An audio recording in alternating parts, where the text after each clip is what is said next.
Previously on the Project Umbrella podcast.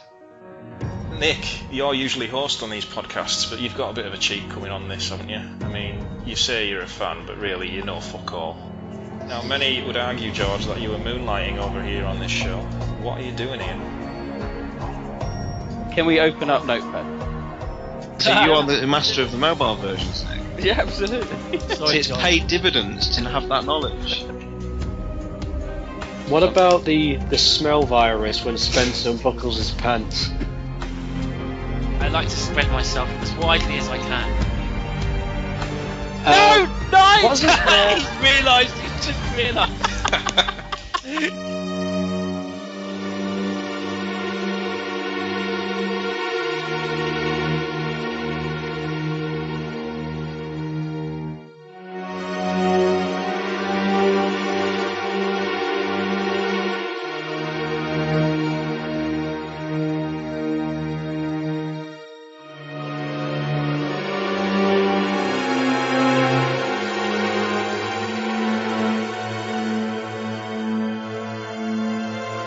Project Umbrella. Hello and welcome to episode 29 of the Project Umbrella podcast, embarking on a sinister plan to transfer the thoughts of Newsbot into every human on the planet, and now causing riots in the face of democracy. I'm Nick, better known as Neptune, and let's look at who's joining us on the panel today. He's closer to Bruce Jenner than Bruce Wayne. It's Batman. Is this going to be a regular piss-taking new segment? Yes, it will be. It will be. Good evening. Out comes the sun. Out comes his black speedos. It's Stars Tyrant. Hello. He's more New Zealand than a newborn lamb eating a kiwi fruit in Hobbiton. It's Romby. Hello. Wondering if any of his children get the wrong idea from the film Face Off, it's George Trevor. Hi there. And still baffled as to why I Am a God campaign fell on deaf ears with the British electorate, it's Mr. Spencer. Hello there. Coming up on today's show, we'll be looking at all the latest news. There's a bit of news since our last Biohazard Stars episode, a bit of gaming news and a small tidbit from Project Umbrella as well. We will then be looking at Revelations 2 in a bit more detail, probably looking more of its legacy, because Batman did such an excellent job with the other podcasters last time in the episodic released podcasts. We are also then finishing off with the usual Neptune's Biohazard quiz, which will be the standard format, nothing on the scale of last week. So, without further ado, we can then move over to the news.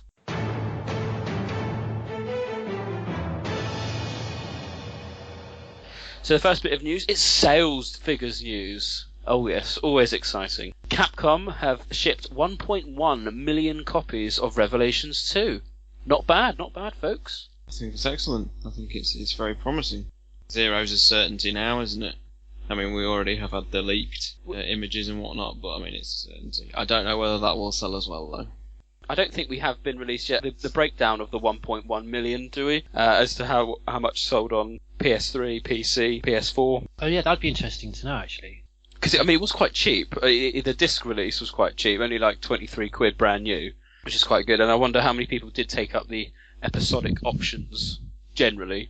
I think it's got a lot of praise. At least there's been a lot of positive feedback on releasing them episodically. Yeah, I was surprised by that, and I read, I don't know if you'll come on to it, there was a brilliant interview, I thought. Was it Revel did an interview? Yes.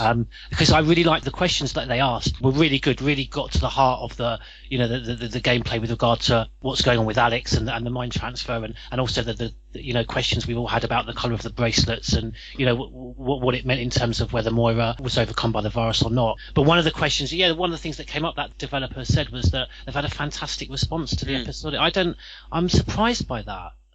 I think that it's just the general gaming climate is changing, is it? And people are more receptive to piecemeal products. I was going to say, I think the big difference was the fact that they set a schedule and they stuck to it, and I think that's a big difference. I mean, there has been debate, we've had debate whether or not 1 week was too short, or if they should have made it every fortnight or whatever, but at least the fact they had a schedule seems to be well received, because obviously so many of these episodic games, they say it's going to be in 4 or 5 parts, and they don't have much of a release schedule. They might know when the first episode is going to come out, and then the next one's going to be in the next couple of months. And that sort of response doesn't seem to be so well, whereas a lot of the reviews and comments I read about this, the way they did this was the right way to do it, and that they had the whole game, they slated a schedule and stuck to it. Yeah, I agree with that, because it was very well organised, wasn't it? It was kind of like almost the whole month was themed on Revelations, and you knew exactly when you were getting each episode. I didn't know it can be that ad hoc with other games.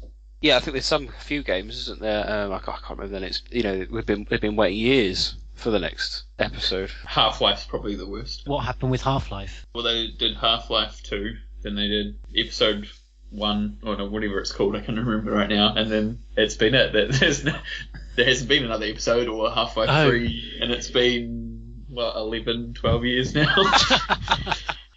Brilliant. We also have some updated sales figures from other recently released Resident Evil games. So Revelations 1 has increased by 100,000 to 1.4 million, which I don't think is too bad. Is that all it is? 1.4 million? Yeah, 1.4 mil. This is HD version, isn't it? Not. I've only got a Revelation. Yeah, I mean, that's, to me, is pretty poor for, I don't know, for one of Capcom's, it's not a main game, but it's for a title with quite a lot of promotion and it is up there. Worldwide, just barely over 1 million seems pretty poor, no? I don't know. I mean, main 3DS title, you're not going to get the sales figures are never going to be through the roof, are they? I just want to know if it is actually every version. Yeah. The HD version, and these are shipped, not sold, per se, aren't they? I think as well. Yes, you're right. Resident Evil 5 is up to 6.8 mil, which is the number one selling Resident Evil game, as we found out last week. Resident Evil 6, hot on its heels, quite worryingly. Jesus. 6.2 million shipped. So perhaps we haven't seen the end of Mazda MX-5s through China. The thing about it as well, I think a lot of these digital sales, both 5 and 6, are probably adding to it, because 5 and 6 quite often they've been frequently on sale quite a bit, or the bundles have been on sale. Like just a few weeks ago, in all the PAL territories for the PlayStation Store, like most of the Resident Evil games were put on sale for quite a massive discount, actually, including the massive bundles. They went down to about a third of the price almost. Oh yeah, that's probably had quite a huge effect. Do you know, I still haven't done Ada's mission yet in Resident Evil 6. I think I gave up by the time I did jokes. Yeah. I just couldn't do anymore. I'm the same as you. I've not even completed the main game. But again, because I couldn't face anymore. I gave up. Biohazard HD remaster sells over 1 million. That's right, because they put up those wallpapers, didn't they, to celebrate. That's bloody good, that, for a 13-year-old game. Yeah. And as we discussed about Revelations 1, which just went over that, and that would have cost them a lot more to reproduce in that time. It will be very interesting to see how Zero compares when it eventually does come out. It would all depend on how that breakdown of those over 1 million sales of the HD version of the remake were, like how many people hadn't played it before as to how many people have played it before and want to play it again. Yeah, I'd be really interested to know the demographic in terms of if it was just like hardcore fans, going back to their roots, and it'd be interesting to know how many were new fans coming to the series for the first time that are then going to want to see the series progress in that direction.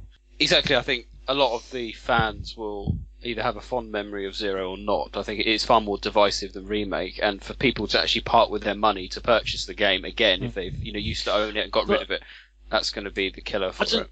Apart from obviously the carp system, is it the gameplay that's so divisive, and isn't it more kind of for the hardcore fans that are interested in the story and the narrative? That was very much the letdown, I think, for a lot of us. A lot of the people that would be using sites like Project Umbrella were very let down by the storytelling and the story that it didn't tell, as opposed to the gameplay so much. I wasn't particularly disappointed by the gameplay.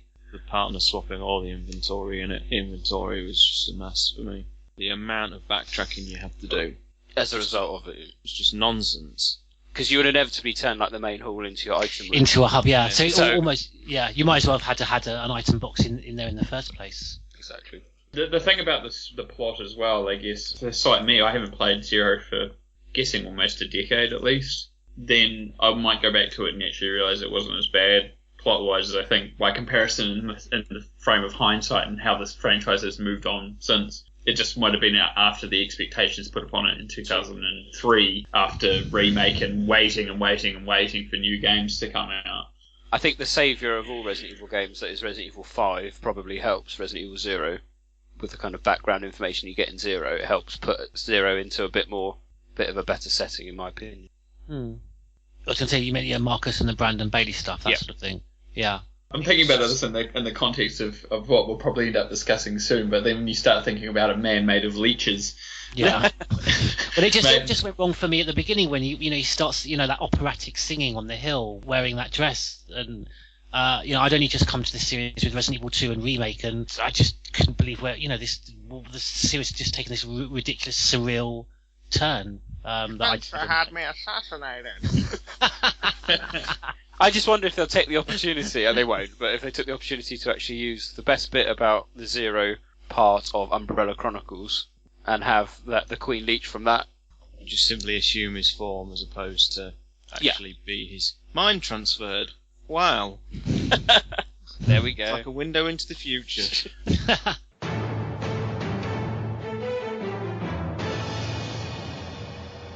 Other news comes from the international gaming site IGN. We have a news report which shows that Capcom are pushing for more HD versions of their games. It covers things like Devil May Cry 4, but it could be a strong indicator that Resident Evil 0 HD is in the pipework. Pipeline even.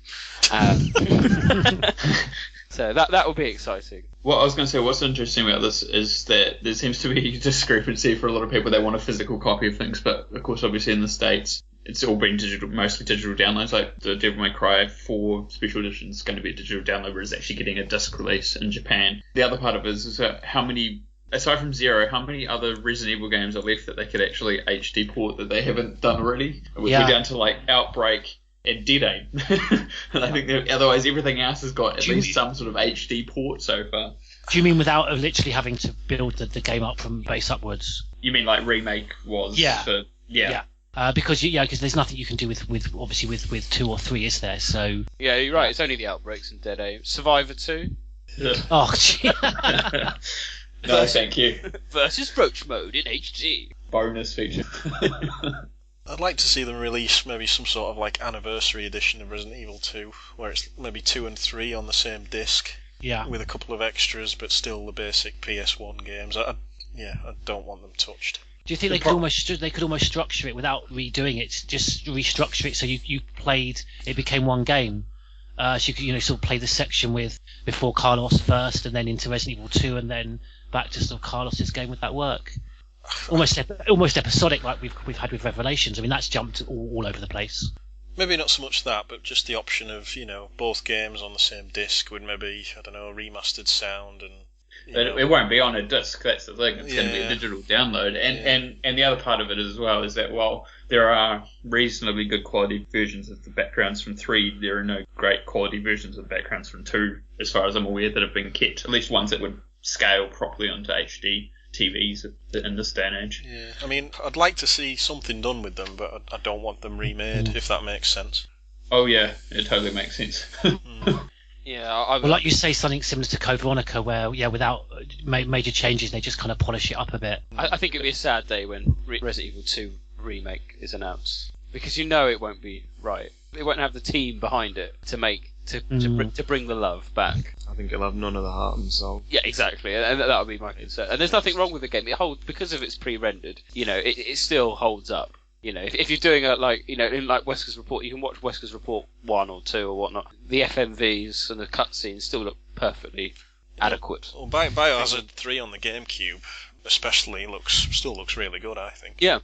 I think we alluded to was it the episodic Revelations 2 cast where we compared the hunk sequence in Darkside Chronicles to the version in 2, and the Darkside Chronicles one is embarrassing, and I think you, Bats, brought up the fact that Ada's turned from a sort of very basic sort of spy to one that has a rocket launching lipstick, and Which of the Outbreak games has that opening sequence where it basically shows video sequence of Birkin's demise? That's the first one, isn't it? Yeah. Because it takes the core concept and doesn't change it. It keeps it the same. It just shows it from a different perspective. So I'd be open to a remake that stayed kind of as true to the concept as that, but that's never going to happen now. Like that Capcom that did that 12 years ago, isn't it? Exactly.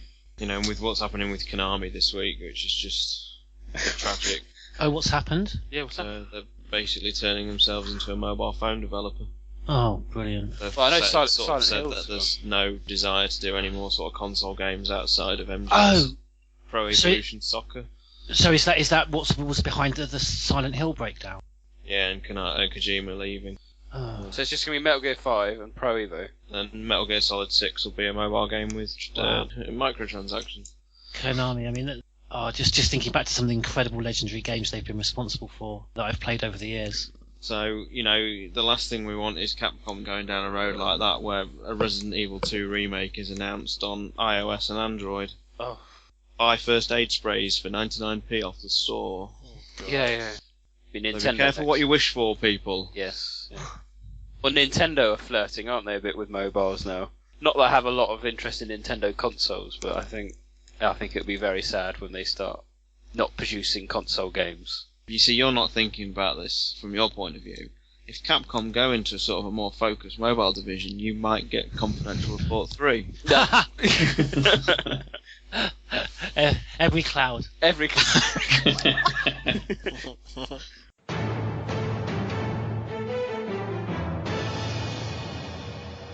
We'll move on to the final bit of news. This is brand new news to us. We just found out on the 11th of May, bear with me, Pacino Resident Evil 0 has been released. Pacino? Is he an actor? Oh, you mean I thought it was Patchy Slot. The Patchy Slot thing. Yeah, that'll do.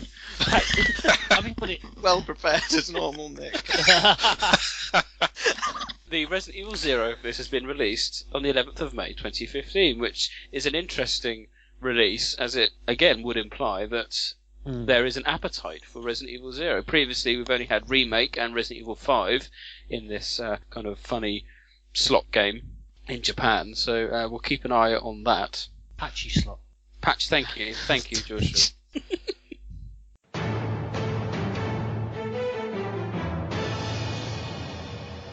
Right, that finishes the news. I'm sure we'll come back to some of that in future podcasts. We have a bit of site news. We encourage everyone to look at Project Umbrella to see all the translations. We are slowly getting through them. Keep your eye on the top right-hand box on the site, which updates all the pages that get edited, hopefully in line with translations as we are able to produce them. A key document is that Ultima Revelations 2 book.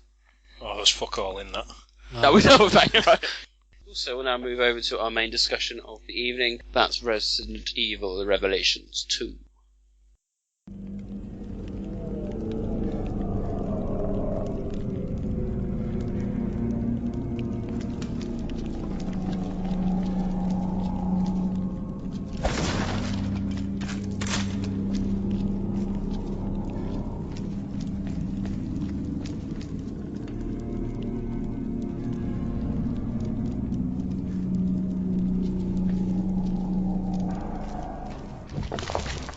Wesker.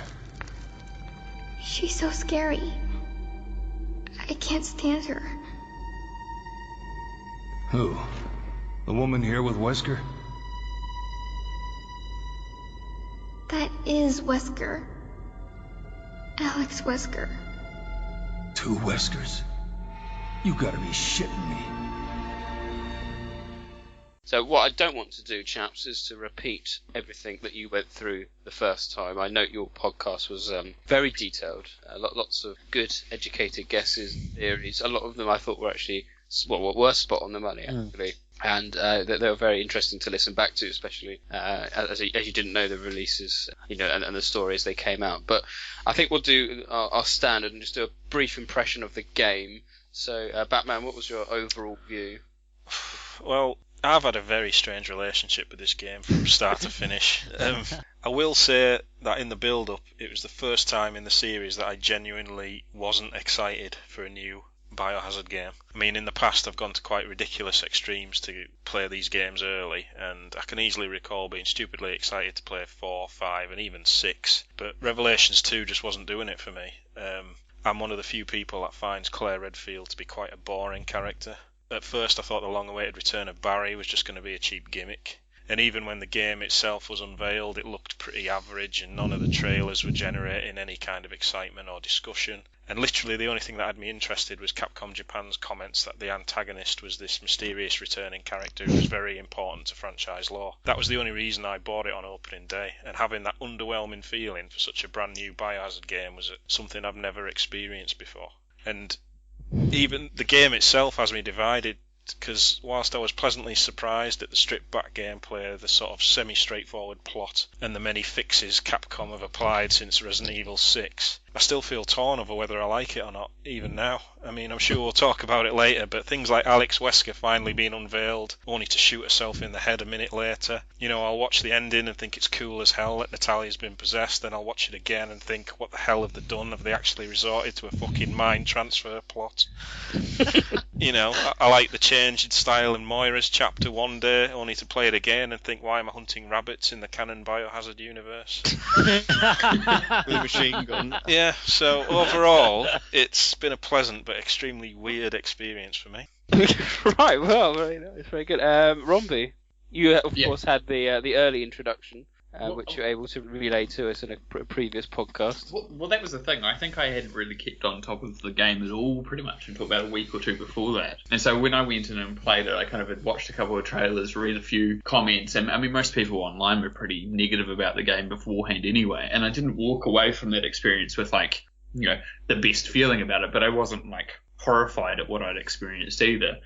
So, I mean, the fact that I still was pleasantly surprised by certain aspects of the game afterwards was really good, and I think we all agreed that perhaps it felt like at least, if not a wholly great step, that it was at least a step in the right direction after 6. But I'm still on the fence. Like, I go back and forth, and it's kind of a joke. I mean, that's basically what I spent a lot of time doing last time, was some fence sitting about it, and I still haven't made up my mind. Yeah, it's a divisive kind of concept of a game, and I can understand why most people either have sat one way or another, or sit in the middle, because you can't. It depends on the type of fan you were beforehand as well, I think, to a certain extent. If you were still interested in the series, or if you're starting to get over it, whether or not it's kind of dragging you back in for the right reasons, but there's still issues that perhaps need to be resolved. So, Soren.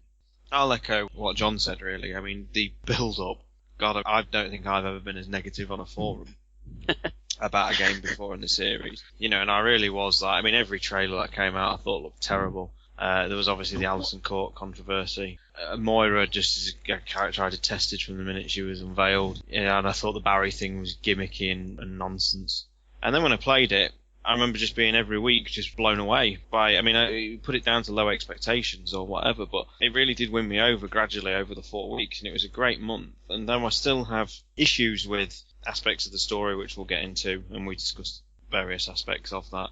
I still came away massively positive about it. You know, 2 months on, there's a bit of retrospect on it now. The story really probably doesn't hold up all that much when you nitpick it. The 6 month thing, it doesn't really work. But on the whole, it's been with the remake coming out, it's been a healing year so far for the series, and I think after how bad I found Revelations and how disappointing 6 was, I think the series needed these two little, flashes of light. A healing year, I like that term. George Trevor? Yeah, very similar to what John said.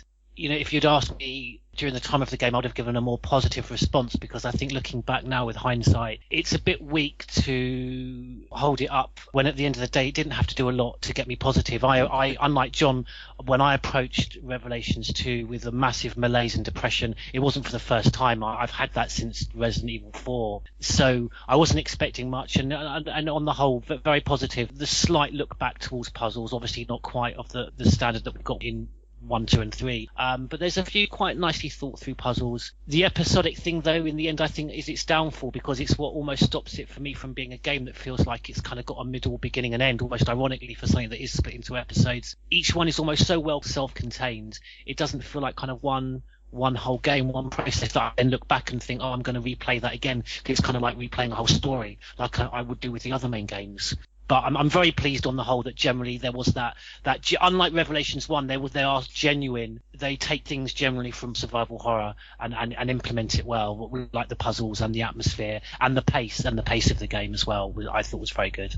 I have to say, having finished it last week, it is my favourite Resident Evil game since Resident Evil 4. I would say 4 is a better game in terms of polish, completion, whatnot. but as a Resident Evil game, it is the best since Resident Evil 4. But as we've alluded to just a minute ago, that's not saying a lot.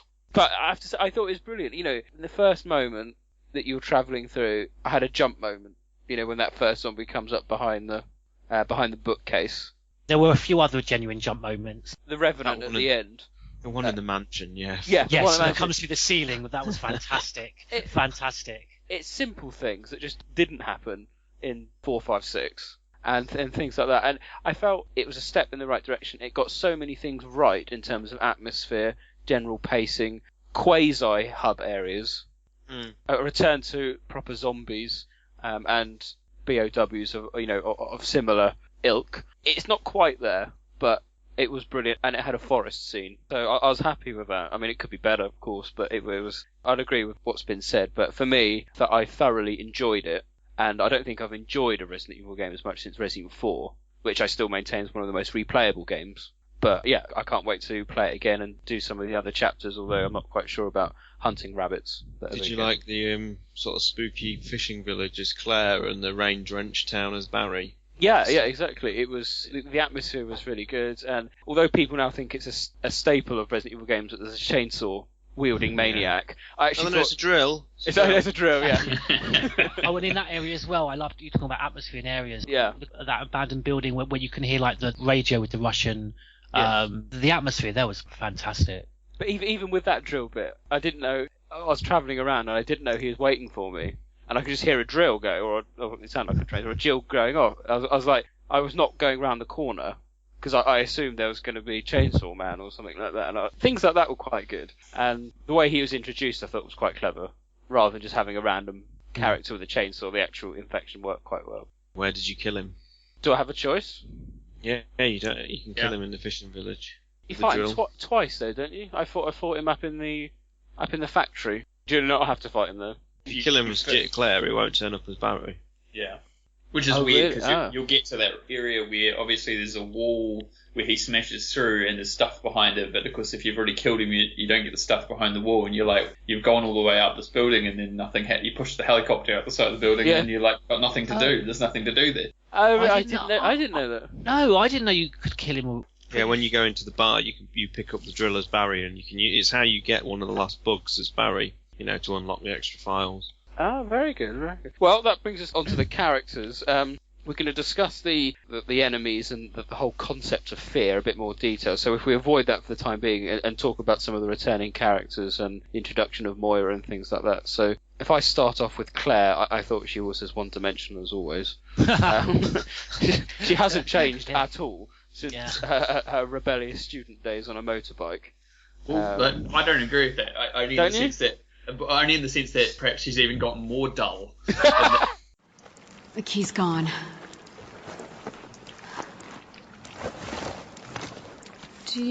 Are you gonna use that? It's more reliable than any person. If you say so. And the English version, it's kind of true, because and we will give Newsbot credit for this. Like, he was talking about the difference between the Japanese version and the English version, and how the English version's like very different. Again, as a character, like even more dull. There's her personality that did exist previously. Like her connection with Sherry is not there with the small girl in this. It's not even the same character anymore. It's a completely different character that's just as plain. I don't know if I agree with that. I just think that role was written for Moira in this game. But it doesn't even come across like there seems to be a massive disconnect that isn't correct with her character. It's not consistent with the way she's been portrayed in the past either. I understand the whole idea of having Moira in that role, but Claire's too far removed. Whereas apparently in the Japanese version, she's more akin to how she was. Moira still gets the connection better. Because there's that point, isn't there, when Moira actually has to point out to her that she's thinking more about the survival of the guy she fancies than the child. Which apparently doesn't exist in the Japanese version, at least to that extent. There was a hint of a relationship with Neil, wasn't there, as you're going? Well, he says in that interview, doesn't he, there isn't one. That was one of the questions they asked in Revol. Which is a shame. It would have made, I think it actually would have made it a bit more interesting. Exactly, I don't see an issue, so she's attracted to a boss. It's not exactly unrealistic.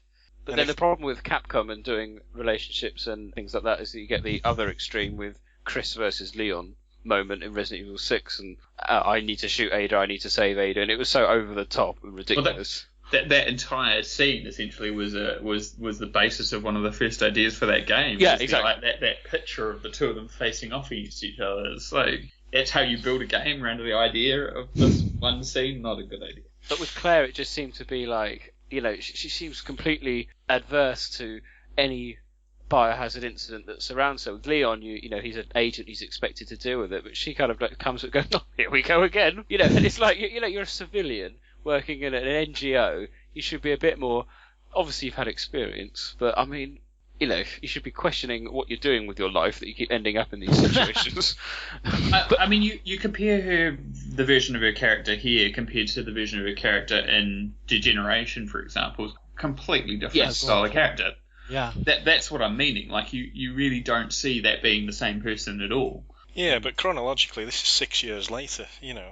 Yeah, but that's no excuse to completely change a character. It's part of it, obviously, is the change of voice and different style of direction. But obviously, we already know as well that there was a version of this written in English and a version of this written in Japanese that are very different. They were made on the basis of making specific versions for the different languages. But the character just doesn't feel true to any version of Claire that's previously been seen at all. I can't see where someone who's 6 years later has come from, that there's such a massive disconnect. It seems like almost an entirely different character. I just don't get that, though. I play as Claire, and within 20 minutes I thought, yeah, it's the same old Claire.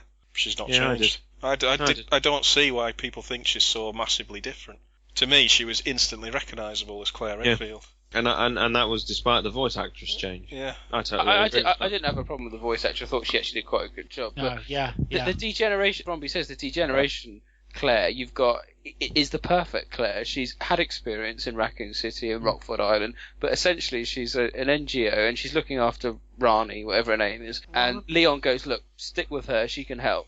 But she's not going off, you know, with guns ablaze and taking down zombies and, you know, shooting tyrants and whatnot. She's just there to protect people. And I know she's the star of the game, and you know, and that's how it comes across. But it does, for me, it just felt like she was too much of Jill, who's got the kind of military training. I think it's because the dialogue has effectively been written for the game, that they've wanted, like Romby says, the two different dialogues for each region. But the dialogue's not been written for the character. Yeah. Okay. I totally see where Sean and John are coming from. In a general sense, like, yes, it's clear to a certain extent certain characteristics, but I just don't see the connection between the version of the character we've seen as much previously in the past. And I think that version in the CG movie is a perfect counter of why I feel there's a massive disconnect, and why other people, obviously, I'm not the only one who said it. But I mean, at the same time, I know that there are other people who said the same thing as well, and they're like, nah, it still feels like Claire to me, even with voice actor change and so forth. I mean, yeah. We'll agree to disagree then. The podcast is split. So the other character was Moira, and a member of TerraSave. First day, I think it was first her inauguration, wasn't it? First day on the job. Potty mouth. I liked her though. I wanted to hate her, but like Jake in Resident Evil 6, I ended up really liking her. Fuck! Is anyone picking this up? My name is Moira Burton. My coworkers and I were taken here against our will. I don't know where. We have these fucked up bracelets, and this crazy woman is talking to us. Some kind of monsters have killed the others. Please, send help. Please.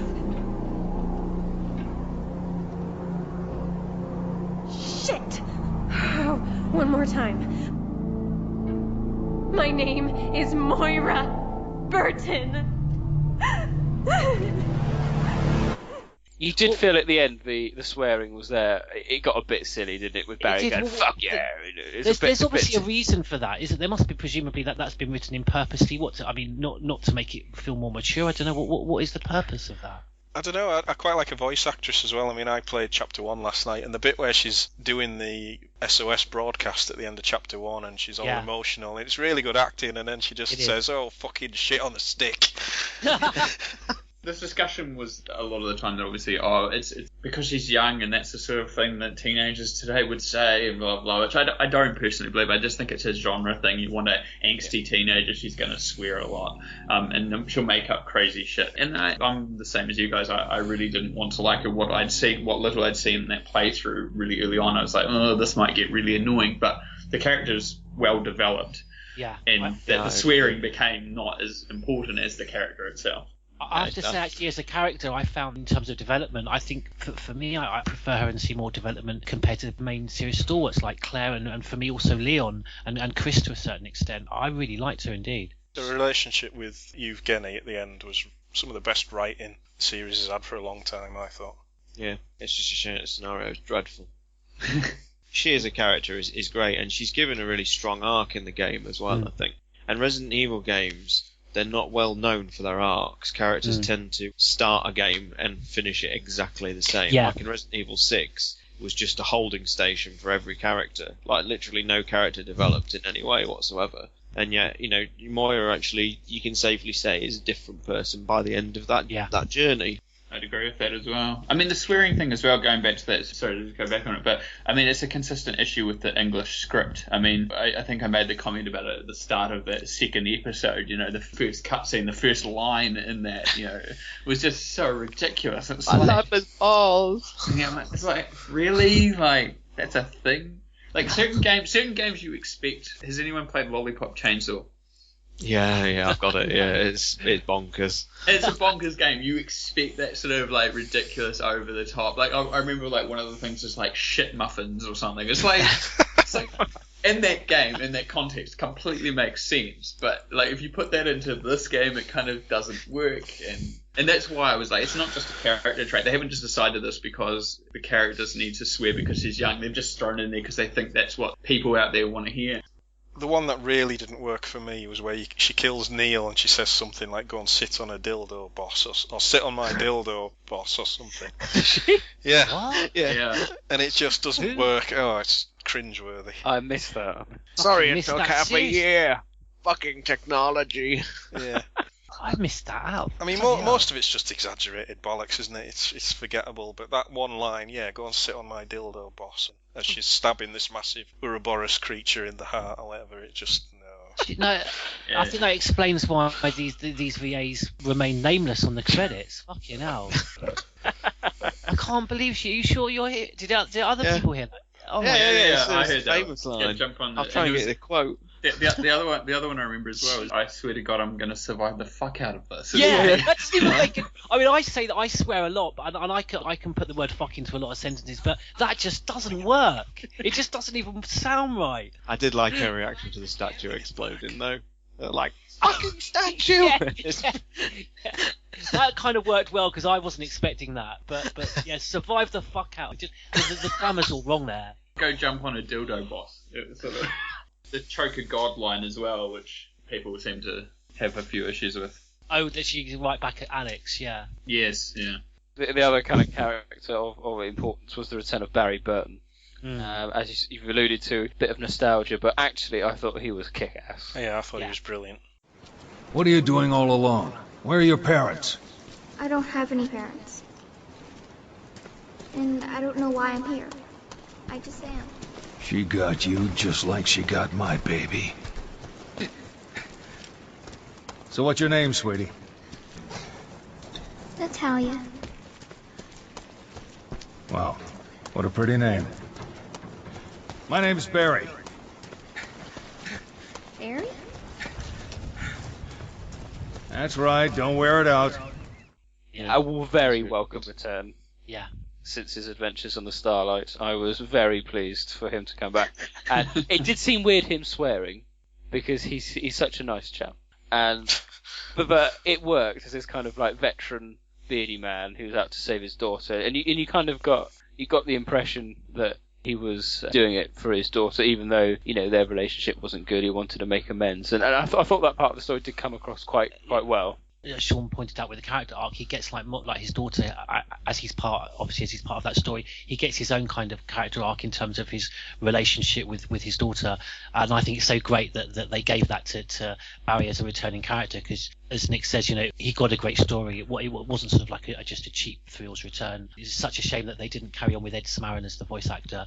The chap that they've used, who I don't even know if we should mention because he himself is under an NDA and he's not allowed to talk about his voicing of the character. He's quite well known in the voice acting circles, and I think he did a very good job.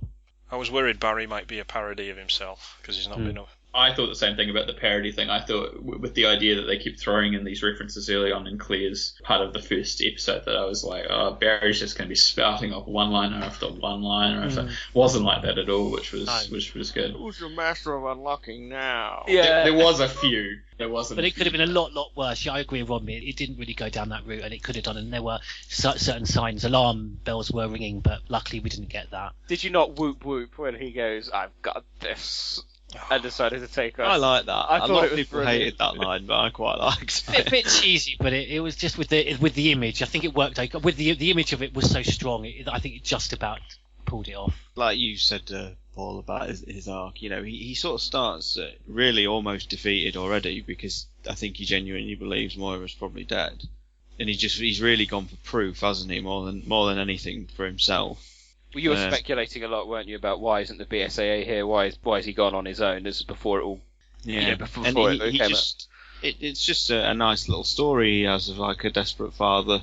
And the fact that I think Moira and him have a sort of arc where they have to overcome the problems with each other, and is one of the reasons why Claire as a character stands out, in that she just doesn't really change or do anything apart from just be there.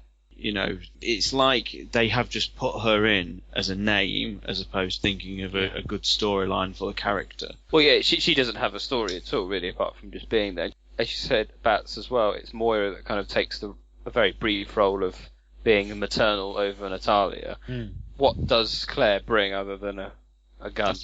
I suppose the only other thing is, as well, there's a symmetry in that it's another Wesker and another Redfield, isn't it? As you said, she hardly meets. Because would it make sense in the timeline? Because almost you could see, you talk about symmetry, wouldn't it have almost made more sense to have been Jill, who obviously gets the interactions with Barry in the mansion, and obviously who's saved at the end of RE3. So if anything, why didn't they pair him up with Jill again?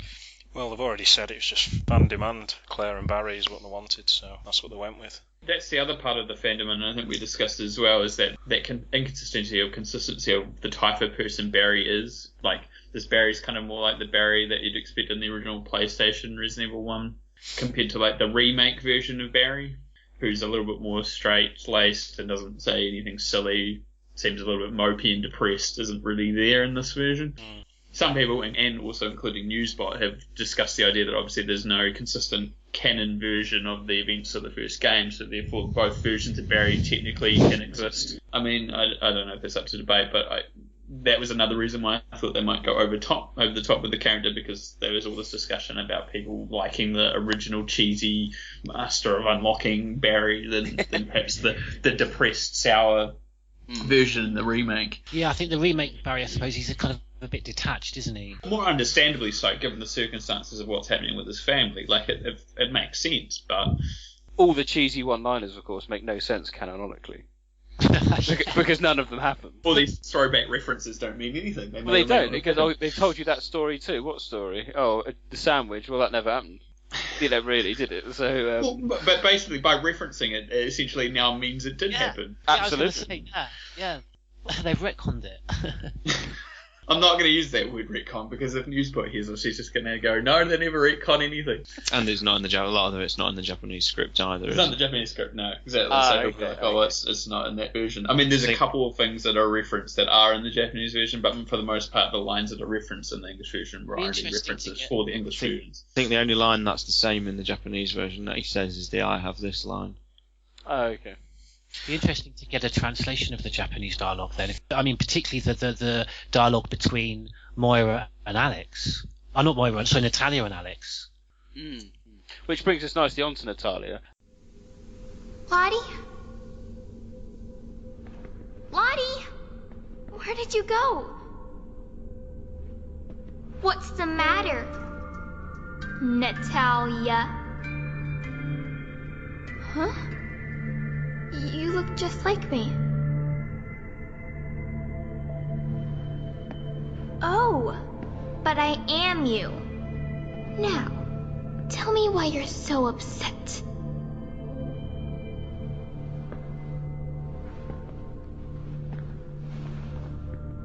I can't find Lottie. She's my friend. Wow, what a coincidence. I have a postcard from Lottie right here.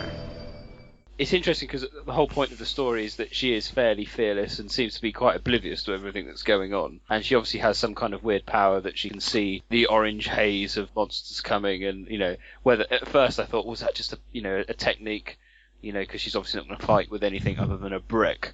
But as the story develops, you find out, you know, she's infected and, you know, and whatnot. But she's very bland. But the story helps with that understanding. And when you do get that background information with Terra Grigia and things like that, you can almost understand why she's so immune, if it were, to grotesque horrors in front of her. And I think for her that would work quite well. And also the replay value of when you then, I mean, I'm very uncomfortable with the kind of the fantastical side of the mind transfer thing, but in terms of a device, I kind of I really enjoy it, actually, what it does to the narrative in terms of allows a future enemy to perhaps exist inside of Natalia, and the debate surrounding the type of mind transfer in terms of, is it a separate consciousness, or the fact that we now find out there were two Alexes existing almost at the same time, but just the fact that we can now look back and kind of try and figure out, you know, slight subtle suggestions that Alex is awakening inside Natalia when she's having certain conversations with Barry, particularly towards the end. Yeah, there is subtle hints there, which you don't necessarily pick up on first time through. There's a scene where near the end where you're walking through the caverns and you can hear the piano playing, and she says something along the lines of, "This song's upsetting me, and I don't know why it's upsetting me." Yeah. But that's the song Alex plays that reminds her of Albert, and that's why she's upset. So it's stuff like that which is, you know, it's interesting once you pick up on it. I think the suggestion was that she was only awakened when she was reading her book at the end of the epilogue. Yes. Well, but there's tiny, you know, she doesn't just go from zero to that. There's still very slight sort of journey towards there, I think. But yeah, that's the implication. She reads the newspaper headlines about tall oaks, and that's what brings it to the surface. That Kafka book's all about siblings, though, isn't it? And her relationship with Wesker. Yeah. Which I'm sure we'll get onto in a bit. It's an interesting kind of concept that by the end, potentially Wesker's living with Barry. It's ridiculous, isn't it? It's like I was saying before, it's quite a cool idea that this character's been possessed and she's going to turn evil. When you take a step back and you think, well, Alex Wesker's living with Barry Burton, I mean, you know. I think it's brilliant. Tyler Hamilton and Dorothy Lester, there'd be more chance of that happening. They broke me years ago, Capcom. You know, back in the day, you know, after Resident Evil 3, I took Resident Evil so seriously, and nothing out of the blue that couldn't happen in the real world did I ever want. And then you get Las Plagas, and then, you know, what happens to Wesker, and they broke me years ago, so I'm quite happy with it now. Yeah, but just take a step back then. You do Resident Evil 7 with Alex Wesker as the villain. How are you going to do it? Let me put that to you. How are you going to do it? She's living with Barry in the. It's like a sitcom. It is, isn't it? She's living Barry. They'll be sitting there at breakfast, they're arguing over the cereal, and it'll all kick off. Oh, she'll be building a lab in his basement, and you know, it's when you really step back and analyse it properly, it's fucking ridiculous what they've done. But at the same time, it's kind of cool. That's why it just left me so divided. I mean, the frustrating thing for me is the fact that I saw Revelations 2 as an opportunity to put closure on the Alex Wesker character, because I honestly thought, you know, I was relieved that they were going to use that name as a villain, because I honestly thought it was a plot thread that they would never ever follow up. So I thought with Revelations 2, it's a good opportunity to give you the character and put closure on the character. And what they've done is they've kind of done that, but then they've also said, but just in case. Yeah. They just can't get rid of Wesker. You know, and so it just. Do you not think that the series is crying out for, you know, like a signature enemy, like we, you know, obviously like Albert was, and to have another one now? It had instead one. of because we're all complaining, and I agree that they keep killing off these enemies, like these one game enemies. I was going to say Derek Simmons was your series villain. He was there. He was retconned into everything back in the past. You know, he just would have been a wonderful villain to carry on with. Now that we haven't got that, hopefully there's that potential now with Alex. Yeah, but it's not going to be Alex. That's the point. Alex is dead. Yeah. Well, it'll be her consciousness, won't it? In another vessel, effectively. No, because I see it more of a copy, not her. Yes. The Alex that is in Natalia will have no memory of Alex's death because it didn't happen to her. It's like a duplicate, if you like. It's not a. But will she not have Alex? She'll have Alex's consciousness in terms of how she was prior to her own death. Yeah, I would say that. What example did I use last podcast? Yeah, you used a good one. Hugh Jackman in The Prestige. That's it. Yeah, the machine that creates copies of him, but they don't share a consciousness. They sort of become split and separate, where they kind of both are, but there is the original. I'm just thinking in terms of her having the same ambitions and the same, she'll have the personality traits because that's why she's reading the Kafka book. Yeah. But she won't have the direct memories. Do you think she's going to form part of or Natalia / Alex, whatever? Is it a bit like the Metal Gear Solid situation? Liquid and Revolver. You probably will get a split personality thing because. Yeah. I just wonder if it's part of the new generation moving forward. They're going to finally put to bed Jill, Chris, and whatnot, and we're going to move forward. We're going to have Sherry, Jake. Oh, you have, haven't you? You've got Sherry, Jake, Moira, Natalia. But it's funny, isn't it? I mean, this franchise is nearly 20 years old now, and we're talking about how it's almost completely unrecognisable from what it used to be. But if you think about it, the first game was you played as Chris Redfield, you were assisted by Barry Burton going up against Albert Wesker, and here we are 20 years later playing as Claire Redfield with Barry Burton's daughter going up against Alex Wesker. Yeah. How far have we really come? 20 years. God fucking hell. 20 years. I was 13 when I played my first Resident Evil game. 13? I'm 31 now. You need to think about transferring into a younger vessel. Yes. But as a core character, I thought Alex Wesker was pretty good. I have to ask that question. You've just suddenly brought that up. But is it still the fact that the only indication that Alex needed to transfer, because she presumably looked relatively middle-aged, was that she was terminally ill, and we're to take that from that single cough? Well, yeah, the director confirmed it in his interview that Alex was terminally ill, and he says there's some hints in the files, but there isn't any hints in the English versions. No. Her face, she's not even pale, she doesn't look old, it's literally just that one cough. She's 51 years old, she's the same age as Albert, but she was terminally ill, and that's why she had to speed up the vessel.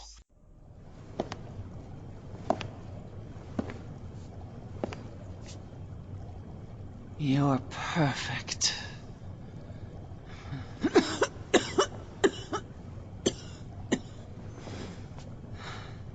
Six months from now, you're going to awaken as me. And the world is going to be very afraid.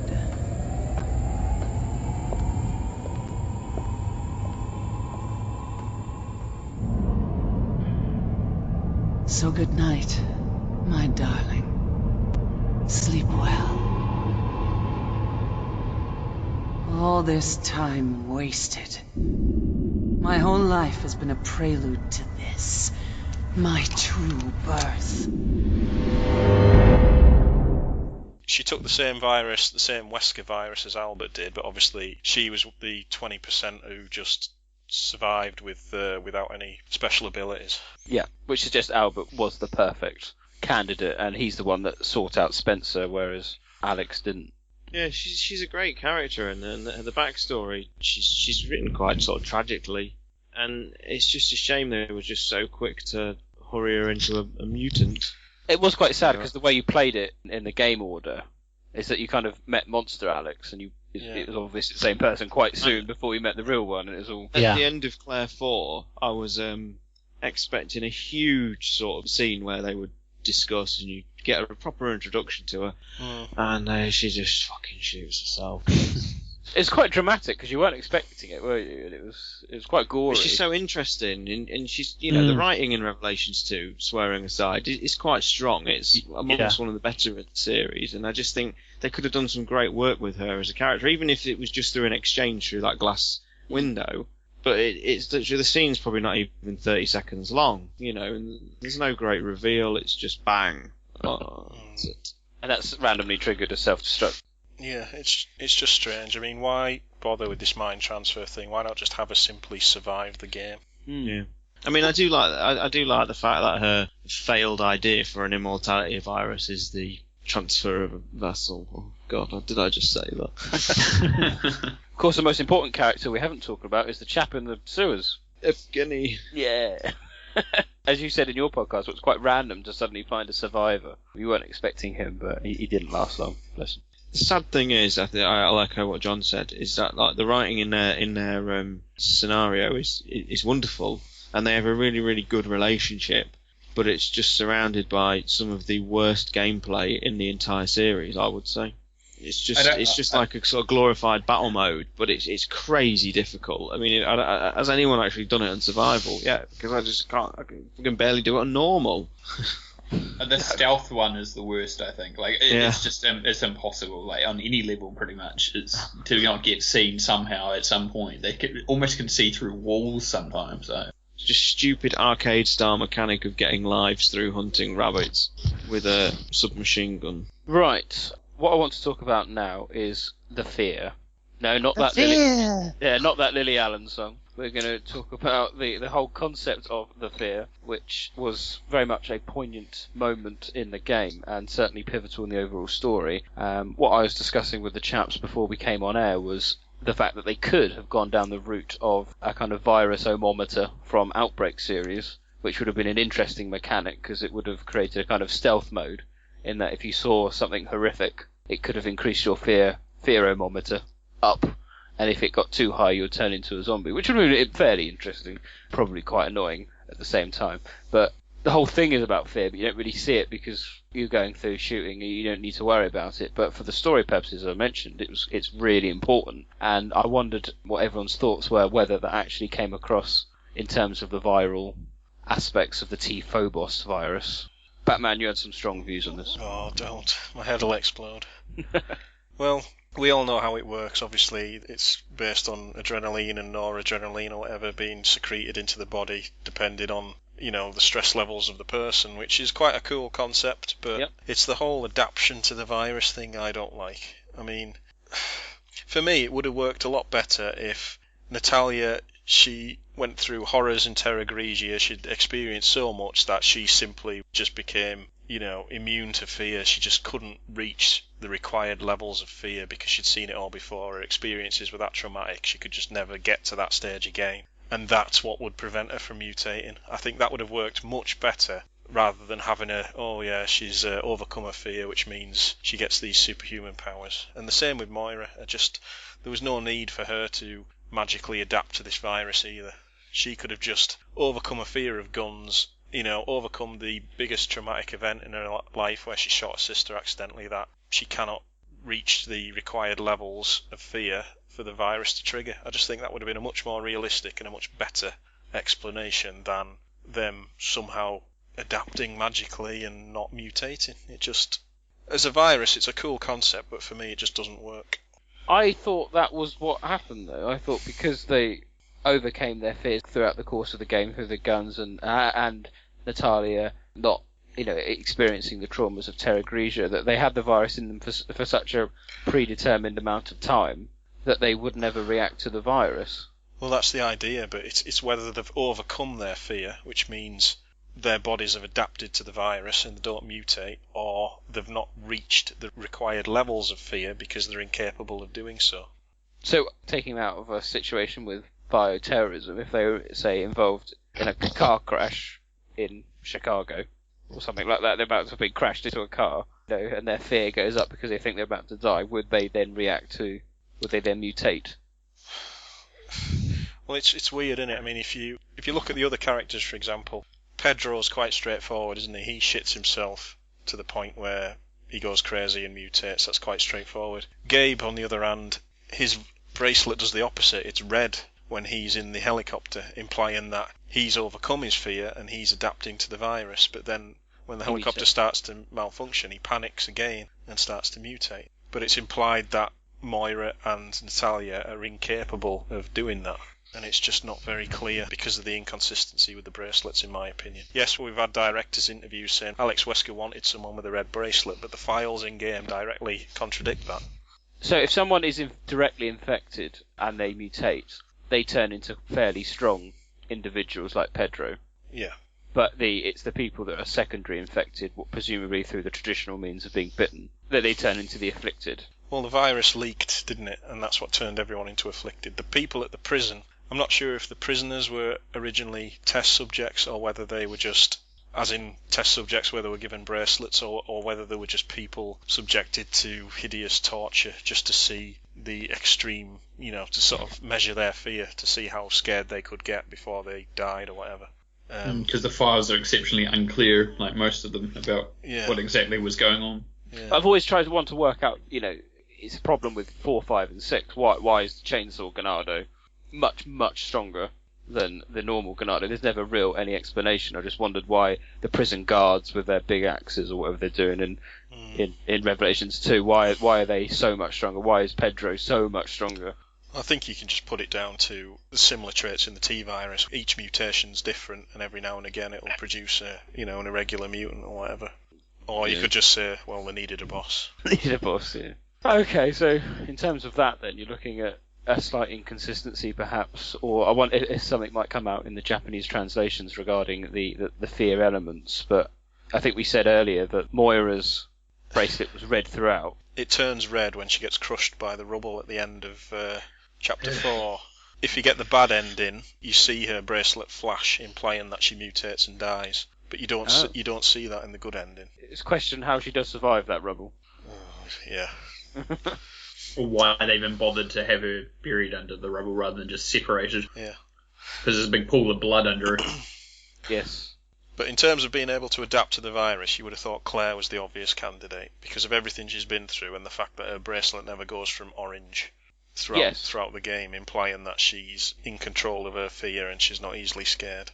And they make such a point of the bracelets as well, when Moira points out Neil's. It's green. Let me ask you a question. Do you think Neil had T-Phobos in him, or do you think he had a fake bracelet on? Because this has generated a lot of debate.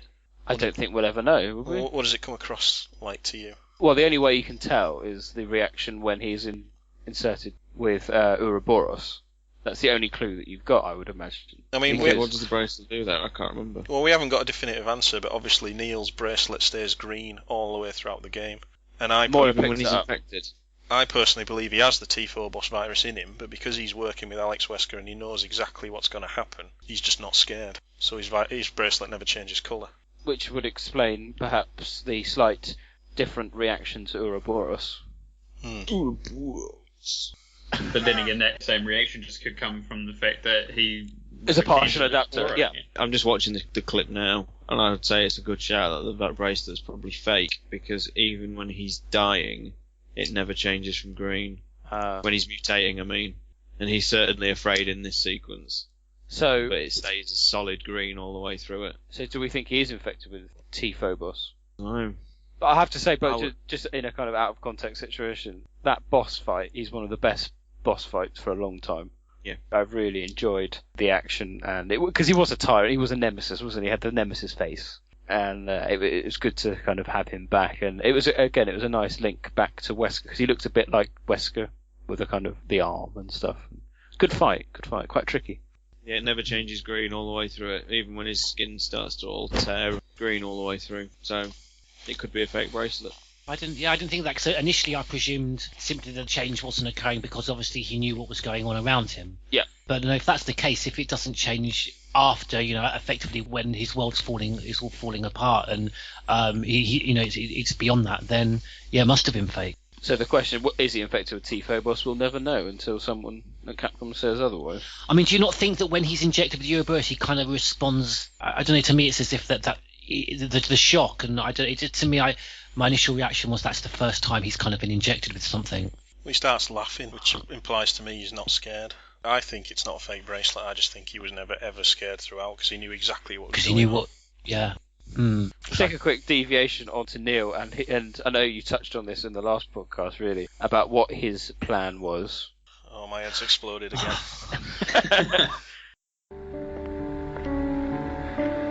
All right, I've isolated the best candidate. Good work. Now it's your turn to fulfill your end of... What did you... Oh, you wanted an Ouroboros sample, now you've got it. Lapdog. You don't know shit about me. I know you were Lansdale's puppet. When Velcro incited the Terra Grigia panic 7 years ago, the FBC was pulling the strings. The old man went down, but he was smart enough to pass the torch before he did. You played me. Because you're an idiot. You thought you could create a new terrorist threat to justify the FBC. A monster like you could never understand.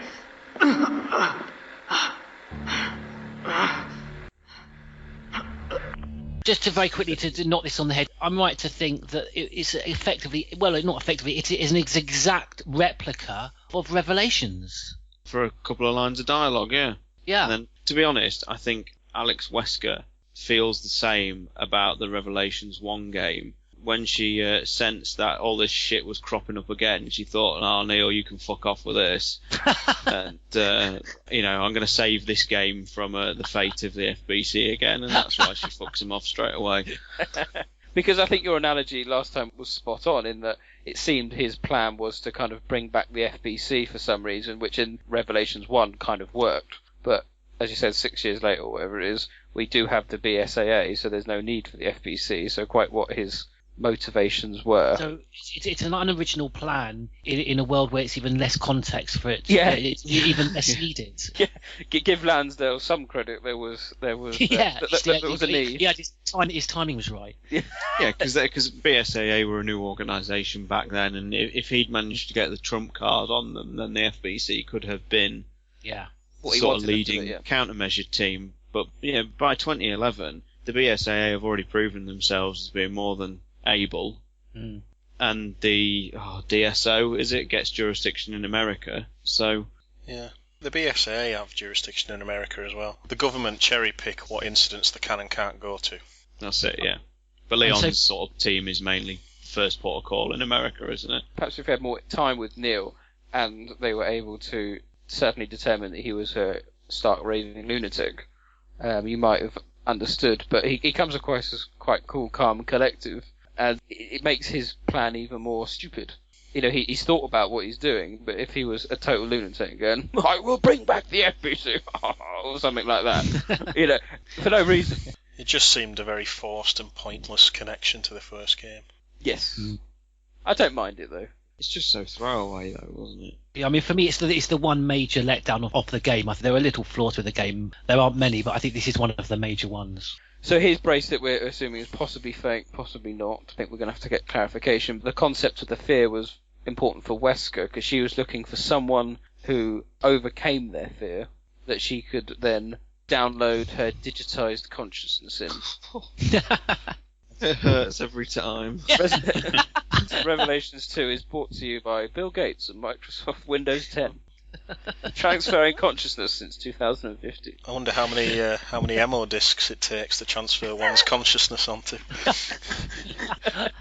So let's try and decipher Alex Wesker's plan from beginning to end. According to the information I've read, that she was obviously part of the Wesker children, and she was in the Information Bureau between 91 and 98. Well, we don't know when she joined the information department. The earliest date we have is August 1998, when she makes a report on the mansion incident. See, this is one of the things that I have an issue with. Is there's been debate in forums is just how much, if at all, interaction she would have had with Albert. Because I mean, I don't like to hold too much weight with that portrait being evidence, because I think that's more of an Easter egg for the fans rather than a real plot point, that portrait. And I don't know, because if it's just in the background, Barry picks it up. They're not being thought about properly.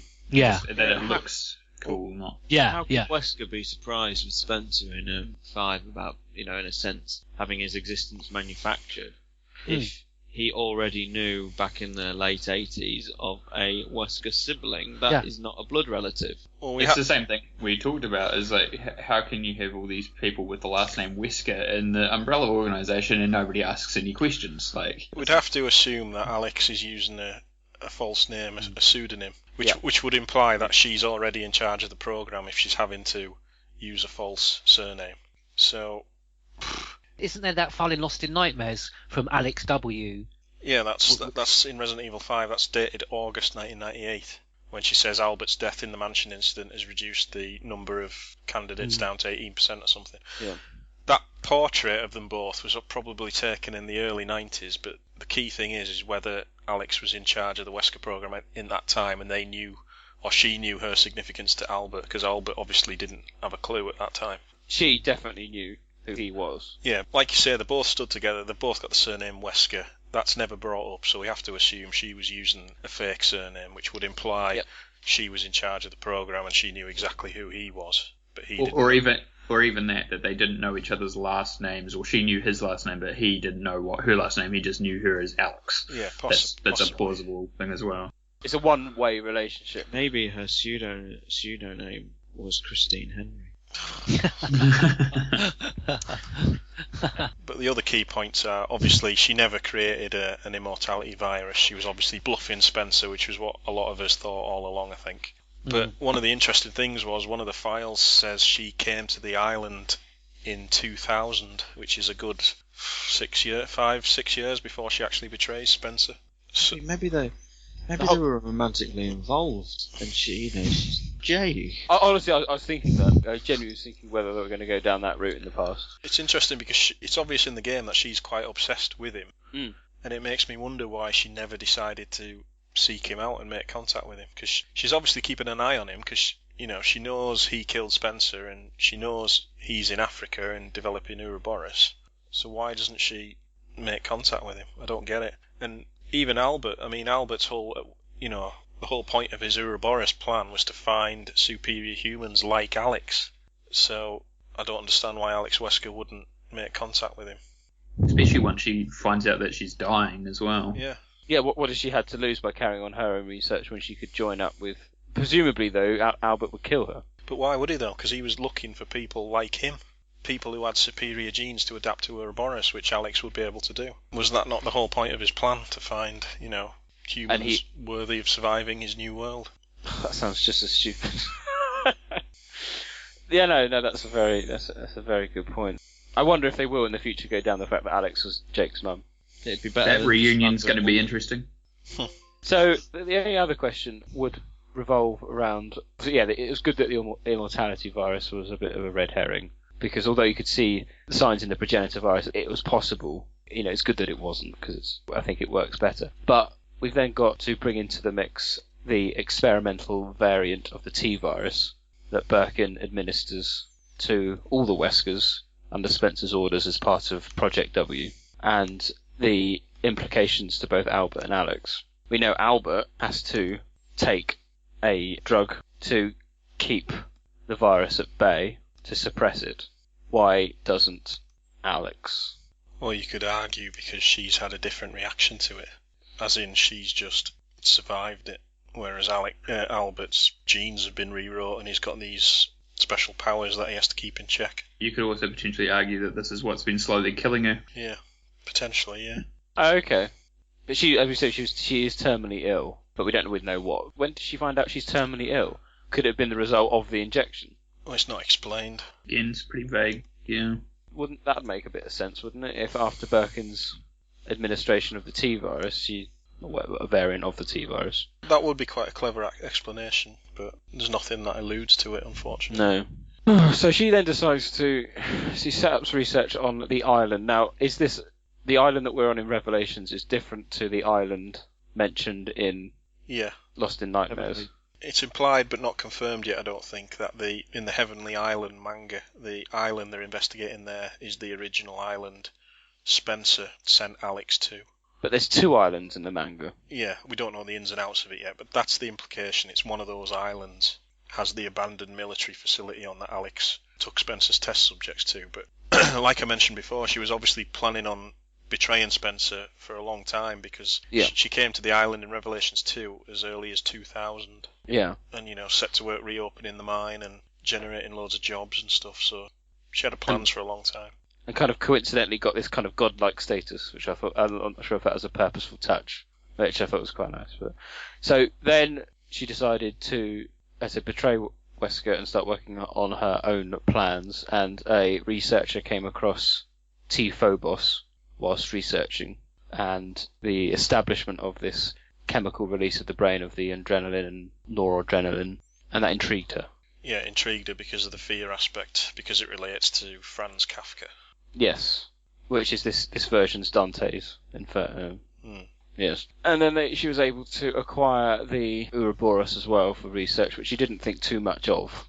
I like some of the references in there about it being dark blood and things like that. Wouldn't it have been nice to have a reference as to how she got hold of that? Yeah, that was one of my biggest gripes. Yeah, I don't know how. Either through Tricer would have been quite good. That's the only other point I can think of what you were talking about before, why she didn't join up with Albert, was she realised what he was doing research-wise. She basically dismisses it, so maybe that's the only other potential reason why she didn't see any potential in reaching out to him further. Because he disappeared for a while, obviously, as well as the other part of it. I also wasn't a fan of the changes made to Ouroboros in this. How it can suddenly magically revive corpses. I just think, given what we know about the virus from Resident Evil 5, it just didn't seem like a natural progression. It just comes across as far too convenient. That's a lot of the stuff in a nutshell, really. Things happen are quite conveniently placed. I'm just trying to think, you said that Alex was an adapter for the Ouroboros, but was she when she injected it with herself at the end? Well, she kept a form, didn't she? She was already mutated because of T-Phobos, but the Ouroboros virus certainly never consumed her. I'm just trying to think of the N. No, I suppose it didn't quite consume her, but it was a more violent reaction, a bigger reaction to Albert's. Albert retained a lot of his humanity. Yeah, but you could argue that could be down to T-Phobos. Yes. It's also interesting because of her reaction in the other bad ending as well. Yeah, I suppose we didn't have a traditional Ouroboros reaction then, did we? Because we had Neil's, which was very much up in the air as to whether he was a partial adapter randomly or had T-Phobos, which was limiting the reaction. Same with Alex. And then the only other Ouroboros BOWs, were, as you said, were very different to what we'd seen before, with the kind of corpses being revived. But to me, they were quite similar to the things from the T-Abyss. They had that kind of, certainly that kind of palette in terms of colour. You shoot them until I did find them quite difficult, but it was only right towards the end I realised that I could shoot one shot, and then the weak spot would come out. I was like, oh shit! If I'd known that at the beginning. I thought they were very, very creepy. They were very effective in the woods at the start, but the problem was that they were just overused. And having them in like the bright sunshine in the mines at the end, they just weren't scary anymore. Yeah, that funny one was quite good. The one that was almost like a big giant claw that chased you around. He was the tough boss. He kept cropping up about 3 or 4 times throughout the game, throughout Barry's. I can't remember. I don't know the names of these things. It's almost a one-hit KO if you got too close to him. Yeah, he can do. Yeah, it's like the reoccurring enemy. He is a bitch. But yeah, so I suppose the argument is because in RE5 all the Ouroboros creatures were live test subjects. That's why they reacted so violently. I'm looking at you, Excella, in particular. Whereas in Revelations 2, we're just looking purely at dead corpses being reanimated. How much that makes a difference. That affects me less, perhaps, than why some T-Phobos are more stronger than the others. You came all this way just to say goodbye? Oh, I'm touched. It's already done. I've conquered fear and earned the right to become a god. Come out from behind that glass so I can choke a god. All that remains is one final test. One last threshold to cross. Is she even listening to us?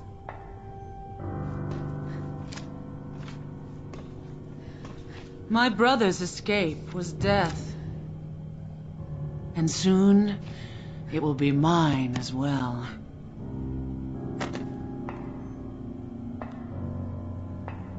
I will share in his fate, and then I will surpass him. What are you trying to do?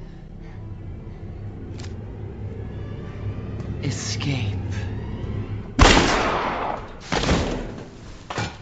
But going back to the immortality thing, she does mention that she's had a few successes, isn't she? As in, she's transferred some vessels previously. Probably not human vessels, but she was under the belief that her plan could work anyway. And that, for some strange, convenient plot device reason, it would take 6 months for the transfer to stabilise, but that she was absolutely convinced she would shoot herself and then wake up in Natalia's body as the same person. But yes, like Sean said, all it did was create a copy. So when did that process begin? Do you think when did the transfer take place? Well, another interesting character we've not mentioned, who I think is quite interesting, is this guy called Stuart, who was like her subordinate and who was writing all the reports on Claire and Moira, because he was obviously monitoring the experiment. Mm. They obviously choose Natalia because Neil snatches her at the end of episode 2. Yep. And then at the start of episode 3, Alex tries to kill Claire and Moira, doesn't she? Because she's like, oh, I don't need you anymore. And that's because she's found they've already got Natalia in place. Yeah. I just wonder if there was a bit, because when she grabs her as well, I got the impression that transfer happened when she's probably being squeezed by Alex. I wondered if that was the moment that her consciousness transferred over. But I don't know. That's just something that I kind of picked up on. I think the director talks about that moment in that interview I linked. Ah, right. I think it's just about the awareness rather than an actual event. It's more about the original Alex's. When Alex is choking Natalia, who is near death, for a split second, the Alex existing deep within her consciousness awakens. Yes, yeah, that and then she runs off. And then she goes a bit insane after that, going, false and all that. Yeah. Yeah. And then you think I think when you return back to the game, I think that's when Barry's been knocked down the cliff, isn't he? You think, oh, that girl's not right. Mm. You think she's a bit weird, and she's not quite her happy self as she was.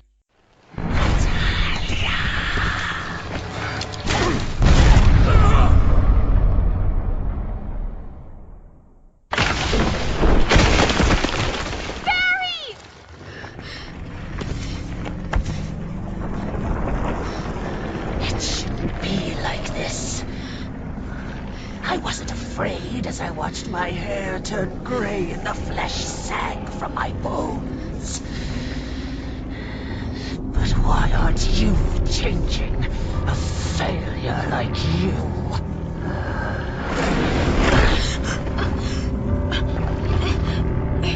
I'll crush you with my bare hands.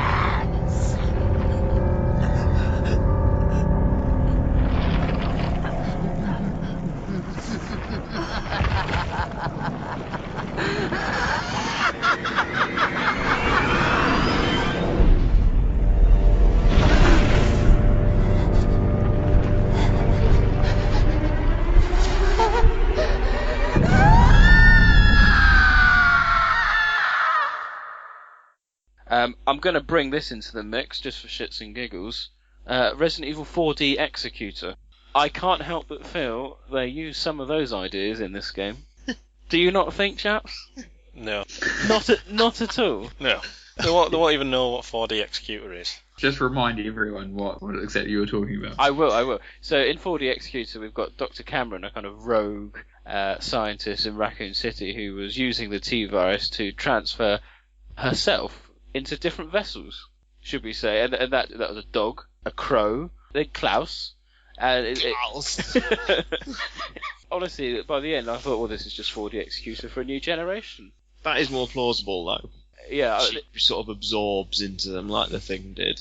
Because in 4D Executor she transfers herself essentially through organic matter and the virus, whereas this one we have, it is essentially a computer download, somehow. It was the impression I got, so... Who am I to say these things? This is the biggest problem for me with Revelations 2, and I think we've actually got one of those rare moments in the Biohazard games where the actual game is probably better than much of the story that's in it, whereas usually you play these games for the story in many ways. Yes. Whereas this one, it's actually the story just sort of trips over itself a little bit. The characters are good, and like we said already tonight, the characters with the arcs really serve the story well, but there's just so many issues with the story, whether it's that, the fear system, it probably would have legs if the director even knew what the fucking hell, how it works, and that's the problem I have with it, is the inconsistencies between what the fans think, what the directors think, and the contradictions within their own game. The mind transference thing is nonsense. No matter how oh god, just someone take the floor from me. I was just disappointed we didn't get any more information on the Wesker program itself, because we got a lot of repeated information. files about how Alex says Spencer's failed and was a bitter old man, and we've heard all that stuff before. I would have liked more detail of, how the program worked and its origins and things like that. And I think that was a bit of a missed opportunity, to quote George Trevor. And how about a bit of information on the real Wesker? Yeah, exactly. Or just more information in general, like the secret files being a little bit more explanatory than what they were. I was just laughing about what Bat said on the last podcast, because I haven't read all the secret files and I was looking forward to them. There was something about just Barry telling Chris not to go to the gym or something. Yeah, you'll get fans who'll like that sort of thing because it humanises the characters, but I'd much prefer a detailed backstory on what Alex has been doing, Surely that's more relevant. Don't go to the gym, Chris. They don't have boulders. Yeah. Is that it? There's other problems with the story as well. We haven't really touched on the 6-month thing between Claire and Barry, but it just doesn't work. No matter how many ways you try and paint it, it just doesn't work. Well, because why does Barry go on his own? Why doesn't he take a fucking battalion with him? Yeah, that's the main thing. Why didn't they go sooner? Why didn't Chris go with him? Well, in terms of sooner, wasn't there a question mark as to the actual location of the island, or? But there's no information how he suddenly finds out, is there? I just kind of thought it effectively took him 6 months to, to sort of get everything together and manage to locate it. But you're absolutely right in terms of the numbers that actually turn up. They could have just done something really easy with it, whereby, the fact that Claire jumps from somewhere that high up, and she must be found near the island, surely. She can't drift out to sea for fucking days, can she? But why not just have something like a mechanic within the story where, Claire is in a coma and wakes up 6 months later and then is able to sort of say, this is what's happened. And then Barry doesn't wait for backup, just jumps in a boat and takes off. That one makes a lot more sense. Because the BSAA sitting on this information seems kind of weird. If this is a massive bioterrorism threat, you're not going to ignore that. There's an island with stuff on it. You want to know what's going on. Even if they're going to firebomb it, they'd need to do it straight away, not 6 months later. Yeah, I suppose. And it would have been quite cool if Barry had arrived and had a radio message going, Barry, you've got 24 hours before we firebomb this place. Your daughter's dead. Get over it, man. And he's like, no, I've got to find her. I've got to find some information. It could have almost been easier, more straightforward in terms of the character that we knew as Barry before, that he wasn't a member, now suddenly miraculously become yet another member of the BSSA, and he was effectively, motivated obviously because his daughter was in trouble, and he didn't have the resources of a battalion behind him, and it was effectively just a one lone father's mission to try and rescue his daughter. That he quit basically because they weren't responding to it. Essentially, is that what you're trying to say? Yeah, that as well. Yeah. And then they wouldn't have had to have suddenly had this kind of almost false that he's suddenly a member of BSSA, and why is he turning up on his own? Did you read the director's explanation though? It just makes no sense. I did. Remind me. There's a BSAA base near the island where the signal was received, which was then analysed at BSAA HQ. That being said, the BSAA wasn't forthcoming with this information. Barry, who was already tracking down his daughter on his own, had to use forceful means in order to obtain information on the island, and then went in alone to find her. Which is why I said it doesn't make any sense. Why would the organisation sit on this information when it's a potential bioterrorism threat in the making? They don't know what's going on. They wouldn't just let an island potentially grow with monsters and get into the water. They would just firebomb it, surely. They would just blanket bomb the entire island and sterilise it. Because surely that would also imply that the BSAA knew that Claire was on the island. And Chris, being a level 10 employee, original 11 member, would surely know that. So, it's just more holes. More holes, oh dear. I said that the kind of epilogue was quite nice, and I like the kind of newspaper articles with Tall Oaks, and it kind of brought it all full circle as to where we are on the timeline, if there were any lingering doubts as to where we were. And again, it made me feel sorry for Piers. When she says over the phone, "Oh, tell Piers look after Chris." You're like, "Yeah, Piers, you'd have been cool." I think it's tragic for Chris, though, don't you? Every time one of his sort of family members or close team partners, he goes to heaven and earth to find them. He did with Jill, he did with Claire and Code Veronica, and yet when he's gone fucking missing and he needs some help, Claire's just jollying around going to Barry's for tea. Fucking hell. I just wonder if it's kind of brought a bit of a closure to this era. I wonder if we're going to ever get any more games up to 2000 and whatever year Resident Evil 6 gets set. Well, there's no need for any more, is there? The only dangling plot thread we've got left now is Ada. Yeah, but that could be arguably resolved in Resident Evil 7. Yeah, of course, yeah. There's no need to do any more prequel-y stuff now. Unless there's fan requests to do explanation about Rebecca Chambers or Billy from Zero. If Zero did well, if the HD version of Zero did well and they wanted to type that story, then they could potentially do it one more story in that kind of time frame. Do Revelations 3 with Rebecca and then tie up Ada and 7. Job done. I'm sure there's at least 1 or 2 months left in the early 2000s for them to kind of squeeze a bioterrorism in there for Ark Thompson. Oh no! Oh, you've upset him. I'm almost about giving up hope there. Revelations 2, and they did that fucking tease, didn't they? But Thompson on the name list. Wouldn't it have been sad if that was Ark Thompson and he's just his whole cameo, where his whole role in Survivor was due to the fact that he just died randomly on the list. We never even saw it. I know, but you'd mourn his character, wouldn't you? Yeah, it's true. You would. You're better than that. Damn it! You saved 2 children. You could have had Ark's mother turning up to the island after 6 months looking for him. I mean, Vincent's mother. Vincent's mother. Oh, yeah, it doesn't work, does it? Forget it. Bollocks. Oh, yes, I remember. I mean, that's the other part of, I guess, the only other way they could go is they'll have another story with Barry that is another prequel just because they were like, oh, well, everyone responded so well to this version and we're not going to make a sequel version. We have to explain what he was doing for several years with the BSA or something stupid, which doesn't have any purpose whatsoever. What's it going to add? I just like the idea he's just in an advisory role. Yeah, I think that's like that as well. He doesn't need any more than that, really. Whereas Rebecca, I think she could do with something.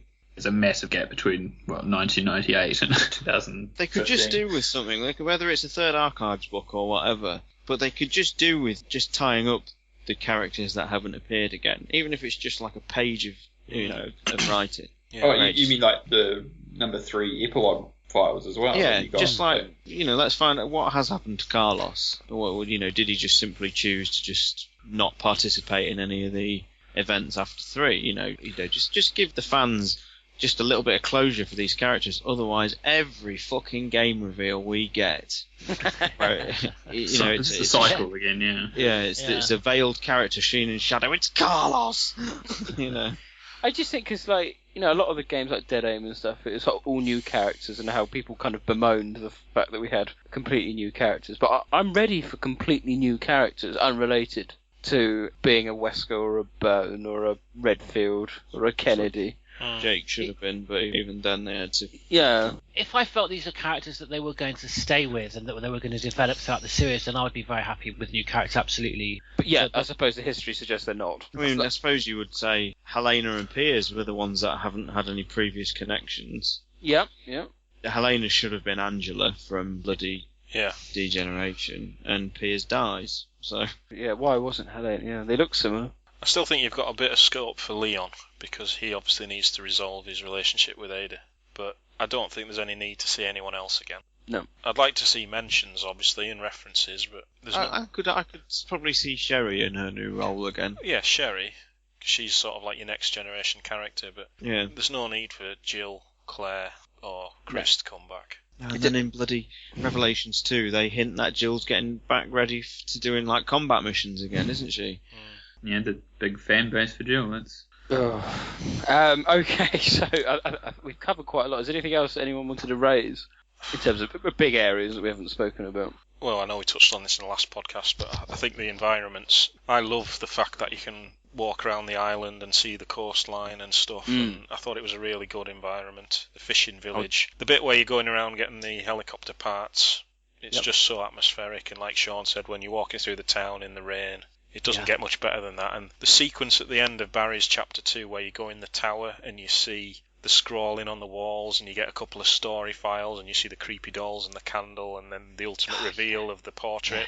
That sort of 2 minutes was perfect Resident Evil. Absolutely perfect. Yeah, it was. I think environment's been the best for a long time. Yeah. And I would say even probably further back than 5, even before then. I mean, it was like, I think you said this in the previous one, John. It was like we were given a playable area of that dead aim cutscene where Bruce arrives Yeah. on the island and he's sort of running around the surface for a little bit. And then you never get to actually play that area. Yeah, it was like a playable version of that. Yeah. I think, what we all said right at the beginning with regard to the step in the right direction in terms of the kind of playable areas, that it wasn't a hub area. It was still actually quite linear if you look at it, but there was some deviation you could make. There was optional puzzles. There was a bit of exploration, and it didn't feel as linear. Did you do the gravestone puzzle? No, I didn't know anything about it until I listened to your podcast. And the reward, though, you don't really get much of a reward for that, though, do you? My reward was just having a puzzle to do. Yeah. But you know what I mean? Like the prison, for example, a lot of it was quite linear at the beginning, and I don't like the Revelation 1 boards. What are they? Shutters, which are used for plot points to move you forward so you can't get back. Bottlenecking, Yeah. I didn't like the return of that, but you had that main hub central area that you could explore, which is good. Well, what I really, really liked was the fact that for the first time, I think, since Resident Evil 3 or Dead Aim, that era, but certainly it had gone in Resident Evil 4, was the fact that you find a puzzle item and it's not necessarily immediately usable. You have to use it maybe at some point in the future and at a totally different part of the map. Yes. Whereas before, with Resident Evil 4 and since, all you've had is, you find a key almost right in front of the door that you need to put it into. Yeah. I've got that statue puzzle with the room. Yes. The puzzle. My God, it took me ages to work out what the hell I'm supposed to do with this. Every time you took the eye out, the wall comes down. I was like, shit, I'm going to be crushed. See, I think that's a perfectly acceptable level of kind of cerebral challenge, for say modern day gamers. No, because I'm not looking for like the water treatment puzzle, from Resident Evil 3, or I'm not, we're not looking for that stuff which literally, I couldn't solve without looking it up on the internet. And there was the other one when you have to make the with Carlos you have to make the vaccine. Obsidian and crystal puzzle. Oh, yeah. Oh, the clock one, the clock paintings. So maybe not quite like that, but I think that one Nick mentions, that was just perfect. It's so simple, wasn't it? Just let it crush, get the statue crushed, and you've got what you want. I was like, oh, what's so simple? But I was spending ages looking around trying to find a fake eye. Yeah, me too. And I was like, where is it? It's good. I will say as well, I think the pacing was quite masterful in places, in that it was like the first time. I mean, you can compare it to Resident Evil 6. You actually go to areas in this game where nothing happens. Yes. Yeah. And it's brilliant. Yeah. It just lets the atmosphere wash over you. And even like the fishing village, if that was a Resident Evil 4, 5 or 6 set piece, there would just be endless waves of enemies coming at you while you have to try and drill the walls down or whatever. And, you'd just be fending off hordes of enemies, whereas you just have the occasional one in an alcove that jumps out. Yeah, that's a good point, that. The bit where you find Edward's body, you're just sort of wandering through the woods and there's nothing going on. You can just take in the environments and enjoy it. The fact that you don't have enemies that drop ammunition. Yes. Thank God. And these things I didn't think Capcom would have the balls or the guts to do, and they have done. I'm just, that alone, I'm just delighted with that they did. I mean, it's still not quite perfect because they do tailor the the crates and that. Contents of them change depending on how low on ammo you're doing and stuff like that. I thought it was quite interesting how Barry turns up to the island with loads of heavy weaponry, because I've always wanted to see a game where you start off maybe as some kind of soldier and you're armed to the teeth with like a rifle, a shotgun, a pistol and loads of ammo, but then there's next to no ammo in the game, so it all depends on how you manage your ammo and how basically alters the difficulty level of the game if you're trigger happy in the first hour or you preserve it for when the game gets harder. I did struggle with ammunition because I was hoarding too many bandages and things like that. I was about to say, did anyone actually use the bandages? No, they did seem a little bit unnecessary. I like the melee stuff with the firebomb. The skills set stuff is rubbish. I mean, the fact that you need to unlock the ability for an AI character to defend themselves is just so stupid. Yeah. I didn't do any of that. I like the one-hit kill with the knife, though. Yeah. What's that? You just sort of kick them over and stab them in the back and they're dead. Yeah. The stealth kill. That was nice. I like that. Yeah. It's taken straight from The Last of Us, that one. There's plenty of hidden weapons in this game. Like, has anyone noticed the guy that's hanging in the mines? High up on the rope? Yeah, I got him, yeah. I didn't clock him at all in the first several playthroughs. What does he I don't think I know. I don't think I got that. You shoot him down and he's got a sniper rifle or something, I think. Oh, yeah. Yeah. Two snipers. I can't get 2 snipers, 2 magnums. Is there a grenade launcher in the game at all? I never had one of them. There is, actually. No. Because they also had that guy on the bridge puzzle thing as well. You have to move the platforms to the right thing to be able to get across to them with a weapon. Oh, yeah. Did anyone find it too frustrating to enjoy? But I mean, I liked the invisible enemy and the fact that when you're getting the direction maybe slightly wrong and Natalia is pointing and you know it's a one-hit kill on you. To me, it provided quite a few episodes of real tension. Yeah, I thought it was masterful. Yeah, me too. Yeah. Especially in closed spaces was a lot more difficult. Didn't really work in Claire's scenario though, when you had no one to warn you that they were there. The boxes that are in the... Would everyone say best co-op AI that they've had since in this game? No, I would have Sheva back in a heartbeat actually. Okay. It wasn't too bad for the slow areas, but like when you bottlenecked in like the prison at the beginning, oh my fucking god, just trying to get Moira to stay on the door while you have to defend her as Claire. And every time she got hit, she'd be interrupted, so you had to swap back to Moira to start the process again, and then you'd swap back as the character runs into the fucking blades, and Yeah, that's what I was about to say. I got the blade thing like 3 or 4 times. I do wish that they had the kind of command structure of Resident Evil 4, which worked a lot better. Wait, come here. That seemed to work a lot better in Resident Evil 4 than I had to like get out the manual to find out how to say to Moira, stay there or something. And then they never did. You know the Seems bit... room contextual, depending on whether or not there's a puzzle or something. Yeah. It was the bit with these stupid cranes towards the end, and you had to keep climbing up and catch the little... One of them had to push the crane you go across and all that crap. And I found that slightly annoying. That I think that was the only kind of sort of puzzle at kind of type areas that... It took me ages. Yeah, it took me. I had to look at least one section on YouTube to sort the end bit out. Get a medal for doing that in 3 moves. 3 moves. It's pretty easy. 3 moves? You know. Yeah, it's easy to do it in 3 moves. Once you know what to do. Bloody hell. Oh, there we go. So, I think the general synopsis is... step in the right direction, keep it up, Capcom. Yes. Definitely. They've remembered they can do it. Yes. Like Sean said, it really is.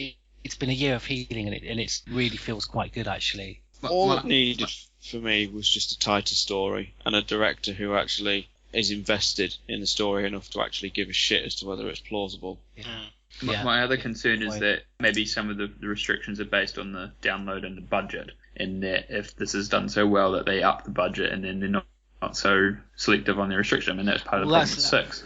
That's the thing, because I would love to know, the comparison between the budget for this game and the budget for RE6. Oh, massive. I mean, I don't know the details, but Resident Evil 6 was like Capcom's most expensive game, I think. And which one would you rather have? Yeah, exactly.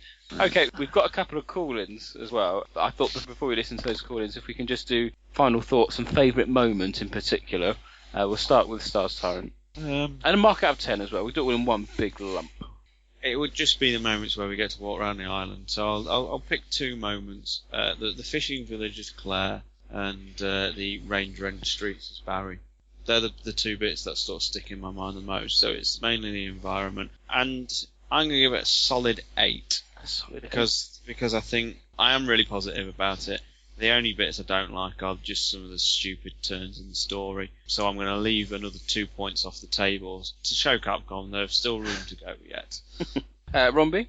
I'm kind of with Sean on the content, but pretty much that whole second episode was probably like it was a massive thing. Like I remember saying this in the previous podcast, but it was like the idea that the first episode, if you were trying to get someone in who hasn't seen the series before, it didn't show the best of the game, I think, and the second episode definitely didn't. It's a shame plot wise it couldn't work that second episode was the first, but if there was such a solid chapter that it was definitely the best part of the game for me, I think. But I'm not as high on the score. I think I'm going to give it a 6 because I still have many issues with it. I think it's a step in the right direction, but not the best game either. George Trevor? Yeah, kind of mirror what Sean and Romby have said. So my head feels it's kind of worth a 7, but my heart's going to go with an 8 out of 10 just because they did get so much right with this game, but particularly a few little things that I never thought Capcom would ever go back to. Enemies that don't drop ammunition, a semblance of puzzles where you have to think and travel around a bit. And favourite moment, it feels good that there are a few and I have to think about them. I really enjoyed that area, the kind of the deserted warehouse feel with the Russian, radio in the background, approaching Alex's lair with Barry and Natalia at the end, and with the dolls, and it's all a bit Lisa Trevor-esque. That was brilliant. Wasn't that Russian radio damnation? The bit in the restaurant is, because it mentions Svetlana. Oh, well done. I didn't know. And Batman. Yeah, pretty similar to Rombi. I was impressed with episode 2. The fishing village is very atmospheric, and just like I said before, the bit where you go in the tower at the end with Barry, and the atmosphere and the sound, and the first reveal of the Weskers with that picture is just brilliant, and it's just a shame it was ruined for everybody. But with leaks. Yeah. Yeah. No, well, Capcom did it themselves with that bloody art book. Because that's two things that could have been really powerful now. We had the Carla Radomir thing in 6, which was spoiled, and now this was also spoiled. Yeah, I'd love to have seen the internet go absolutely fucking berserk after the episode 2 reveal. Out of 10, Beth? There's nothing really I can say that hasn't already been said. It's a step in the right direction, but there's still plenty of things wrong with it, so I'm just going to say 7 out of 10. Yeah, I would. I'd agree. I think when I'm going to give it a 7 as well. I think I gave Resident Evil 0 a 7 many years ago, and I think, so quote me on that, I think it's a different type of 7. I think if that's hard to explain. Whereas Resident Evil 0 for me was always a disappointing 7, in that the series was kind of going downhill. I felt. Yeah. I know people will disagree. I felt this is a positive 7. It's a good 7, a 7+, if there is such a thing, because as you said, we are getting there, and for the first time in a long time, I felt I was playing a Resident Evil game. And that hasn't happened for a very long time. And my favourite moment, without a shadow of doubt, was the encounter with the first zombie. For me, I was playing it with a wife, just while she was watching me play, and she wasn't paying much attention. And honestly, you have to get yourself a different wife then. I know. That first jump, because it's a long time before you see anything. You know something's coming. And I had like all my stereo on, and so I had a proper atmospheric, and it properly made me jump.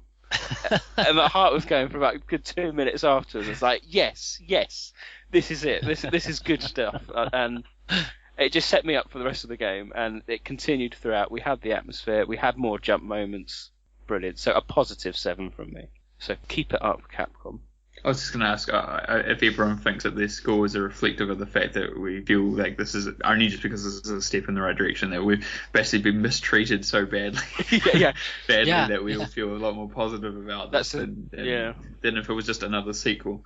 That's the thing. Go back and listen to our Revelations podcast. We all loved it at the time. Yeah, it's interesting because if we'd done this podcast about a week after 4 had come out, I'd have probably given it a 9 because I was still riding the wave of being really, really mega happy at how surprised I was with it. But now, like I say, 2 months has passed. Sort of look through it with more realistic eyes now. It's all died down, and it's not quite as good as I thought it was.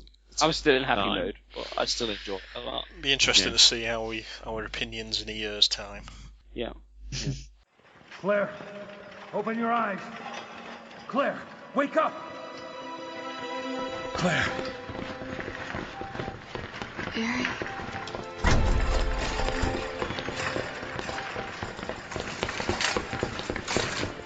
What happened to Moira? Was Moira with you? Barry. Oh, God. I'm so sorry. I tried to save her. I should have...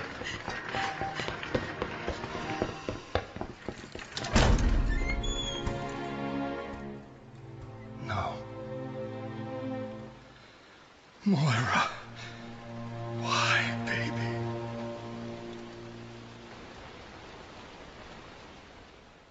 Anyway, we have a few call-ins. The first one has come in from Vito. I'm curious about this because I've had 5 messages from Vito like this over the years, but recently I got a message from him saying, "That's it. I've had enough of Capcom shit. I'm not following the series anymore." Okay, let's do this. Revelations 2. Let's start on the negatives. First things first. The presentation on this game is not great.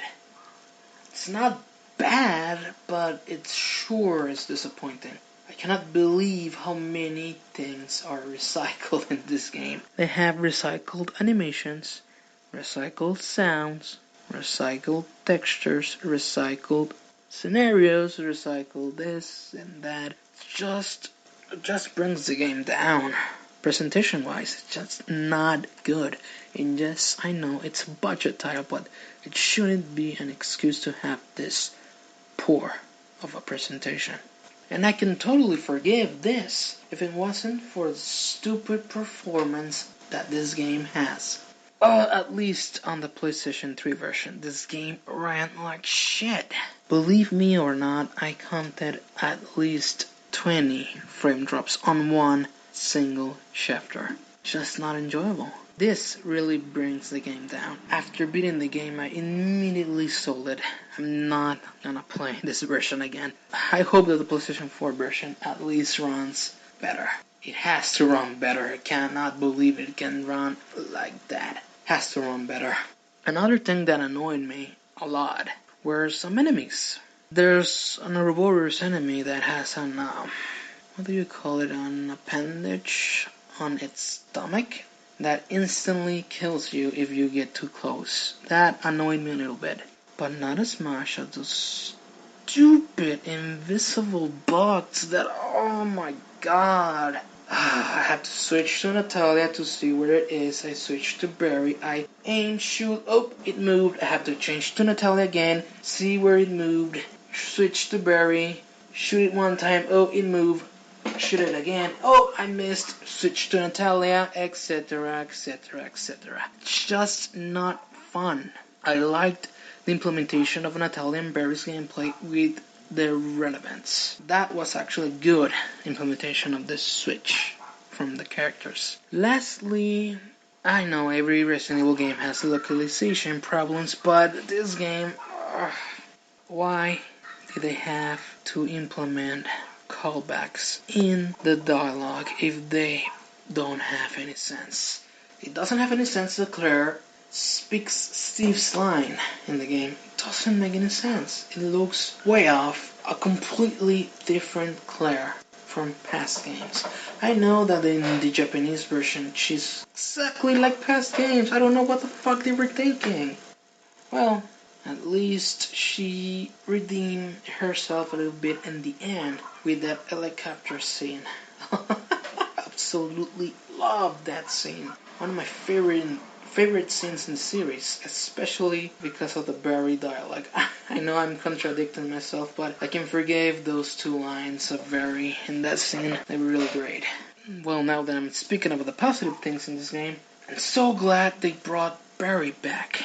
Really, really glad. I know that they made him more like his original self, but still, having Barry back in a game and actually playable, it just blows my mind. And I know many people don't like Moira, myself included, until I played The Struggle. Wow.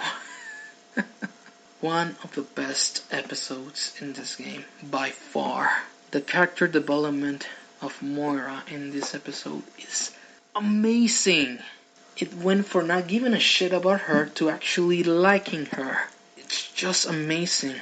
That episode definitely had a The Last of Us vibe to it, which The Last of Us is my favorite game of all time, so it's really appreciated. Little Miss was actually, speaking about the other episode, it was, story-wise, it was very good.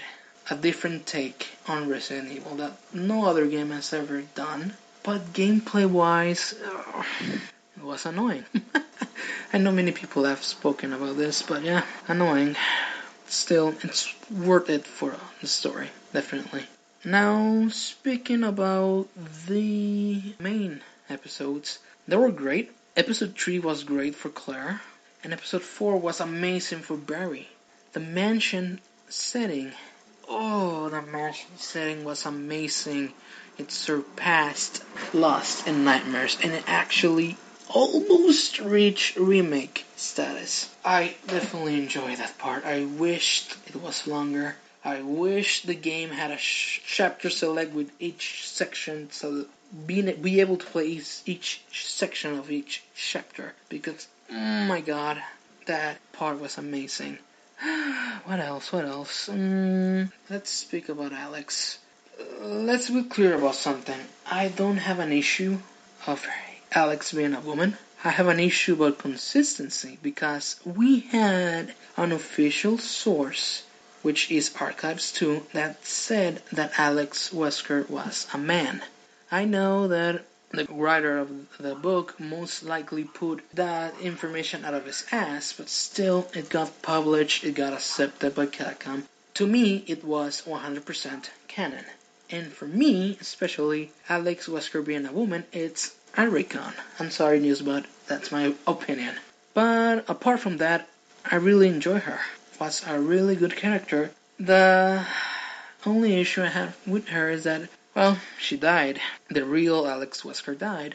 And we now have a copy of her inside Natalia, which is okay, I guess. We now have an recurring antagonist in the making.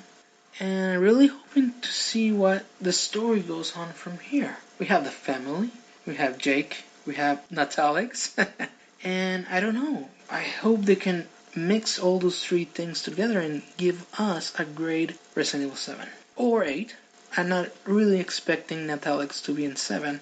The game is enjoyable, it really has flaws, but the story makes up for it. It really did. One last thing. I really hope the minigame, I fucking forgot the name of the minigame, Raid Mode, doesn't get established as a main minigame in the series, because I absolutely do not like that Raid Mode. I preferred Mercenaries a lot. I really hope maybe we can have both minigames and not on Resident Evil 7. We never know. I guess that's it. Bye. I don't tend to disagree with a lot of what Vito says, but I think that's probably the one call from all the podcasts I would disagree with the most. There were sections of the environments that were slightly bland, but it's unfair to, compare with other titles that simply weren't budget. I think with what they had to work with, I think they worked very well. I didn't agree as well with what Vito said about the invisible enemy. I'm quite a lazy gamer, and I didn't find it frustrating. I found it was a good challenge, and I thought it worked well with the atmosphere of the game. The Glasps were good because there weren't too many of them. Yeah. If they'd oversaturated the levels, they would have been very annoying. But he was right about the amount of repeated textures and animations. I mean, we talked about that at the time. Yeah. I mean, we knew that the animations had been pulled from like Lost Planet and all that sort of stuff. Like, I wouldn't know that I don't play Lost Planet, so something like that would only pick up by if you're a proper gamer and know all that. Yeah, what did they take from Lost? I don't know Lost Planet. What did they take? A lot of the character-based animations, especially the stuff in Raid Mode, are taken wholesale from the most recent Lost Planet game. I like the fact that they decided that she's a female. That's great. I love that. It's a good choice. But it just seemed like a bit of a waste, really. I think it was squandered. It should have kept her on as a ongoing thing rather than just a throwaway villain, really. I was a little disappointed by that. Thank you, Vito, very much for that calling. Always appreciate your views, though. We've just touched on some of the comments you've made. The second calling comes from Yoke. Let's take a listen. Morning, y'all. Yoke here. Now, before I begin, I have not looked up a whole lot on Revelations 2, so I am sorry if I do get a few things wrong, but please correct me if I do. Alright, I had a pretty negative view of this game going in. I already knew a couple spoilers that really didn't sit well with me, and some of the gameplay footage I saw I didn't like at all. Honestly, I really tried to like this game, but after beating it, I don't like this game at all. I'm sorry. And in the process of making this call in, I realized I had about 7 minutes of me just straight up bitching about the game, and I don't want to do that. That's no fun. Instead, I'll simply give you guys my number one most favorite and my most hated thing from this game. My view on Revelations 2's impact on the series will be saved for the end. Okay, so what majorly pissed me off? Well, the constant load times and frame rate problems. Oh my god, I really did not want to finish this damn game. It was that bad for me, and usually I don't care about that sort of things, but it was just every time I would do something, it just load or something will just... Now, I bought the physical copy on the Xbox 360, so I don't know if this is a problem on any other platforms. Just by going off the topics on Capcom Unity, it seems like I just picked the wrong fucking version. What makes this even worse is you can't even install the game. Oddly enough, 2 versions of the game appears in the My Games section for some reason. Hope this is just a weird glitch and Capcom can fix it. So what made me happy? Having areas that feel like they connect again. One of the things I hate about the main games now is how the chapters don't seem to fit too well, especially when you add an underground civilization or what the hell ever. I absolutely loved in Revelations 2 seeing the tower in the background and reading about the mine and lab even way before going there. I really hope Revelation 3 has more of this. Okay, moving on. Now for my view on Revelations 2's impact on the series. Game-wise, I definitely see the episodic format being a standard for the Revelation series.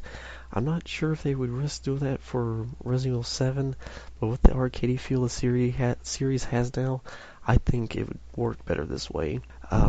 Story-wise, sorry in advance, I'm reading off my notes here. I think we'll definitely see Alex and Jake interact in some way or another.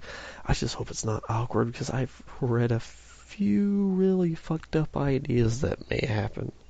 That's pretty much the main one. Everything else I had wrote down and just things that confused me. Maybe you guys can help.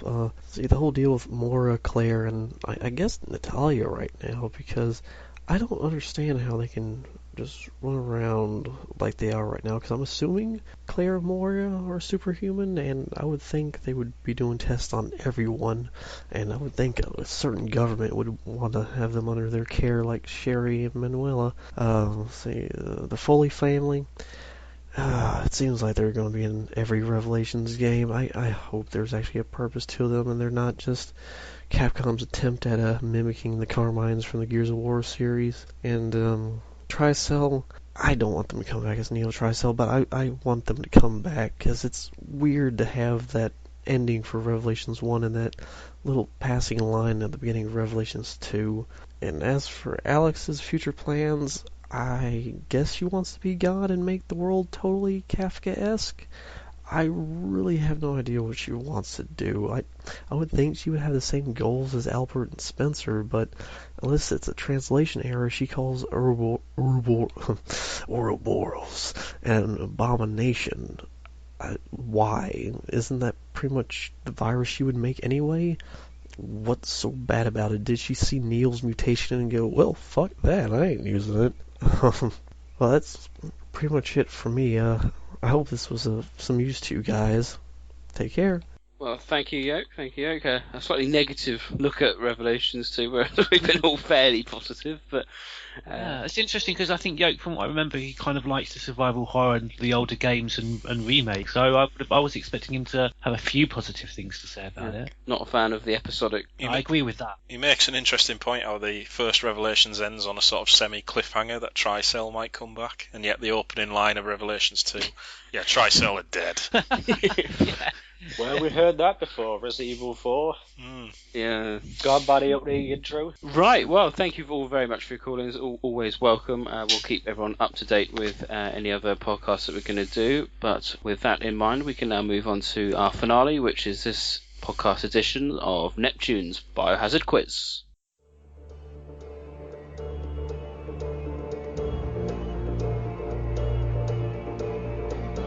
New questions. And new challenges.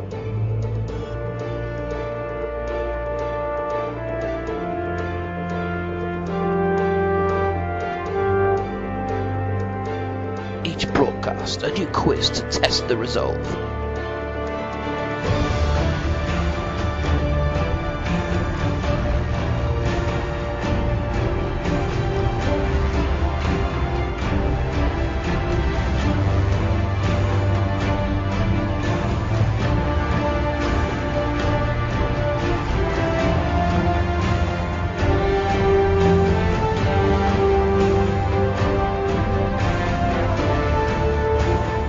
Welcome to Neptune's Biohazard Quiz!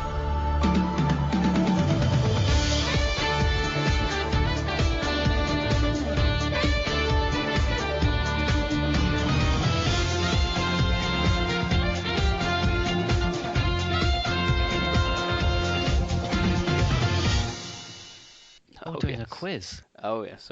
So don't expect anything on the grand level of episode of Biohazard Stars. We plan to have them periodically when we're a bit of a lull in Resident Evil news. So hopefully we'll be having the second edition of Biohazard Stars next time, which Mr. Spencer has said he wants to host, I believe. Yes. Oh, that's only because he wants to jump ship and he doesn't want to be on my side again after my terrible performance. Well, no, I mean, to be fair, I didn't give you a chance to put in your own answers, and you would have got a couple of them right if I hadn't just been talking over you. So this week's quiz is very much back to the old structure. We've got 5 questions. They all come courtesy of your friend and mine, the Selfish Gene. So a fellow Oceanic resident for you, Romby. Yes, well, yes. Not currently, but yes. So I've looked at these questions. He sent them quite a while ago. 4 of them, I think everyone should get 4.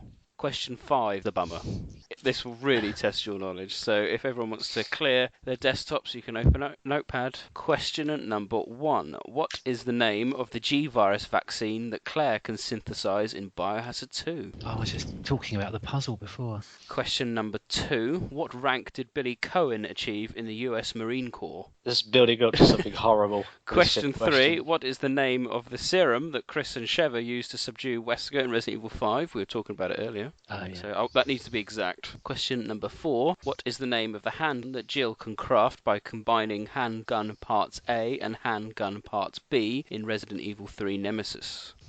Tits. Don't know that one. It's the purple one, I believe. Someone's just typing the purple one in Google. I know, it's so obvious. It's probably me, actually, yeah. At least make it subtle, John. It's all I've got. Finally, question number 5. Listen very carefully. Right. What is the name of the music band which stayed at the Apple Inn and were to play in a concert in Raccoon City before the T-virus outbreak caused the show to be cancelled? Oh, hell. I know that one. That's a good I know that one. What? Well, let's see if he does join us after this when we'll run through the answers.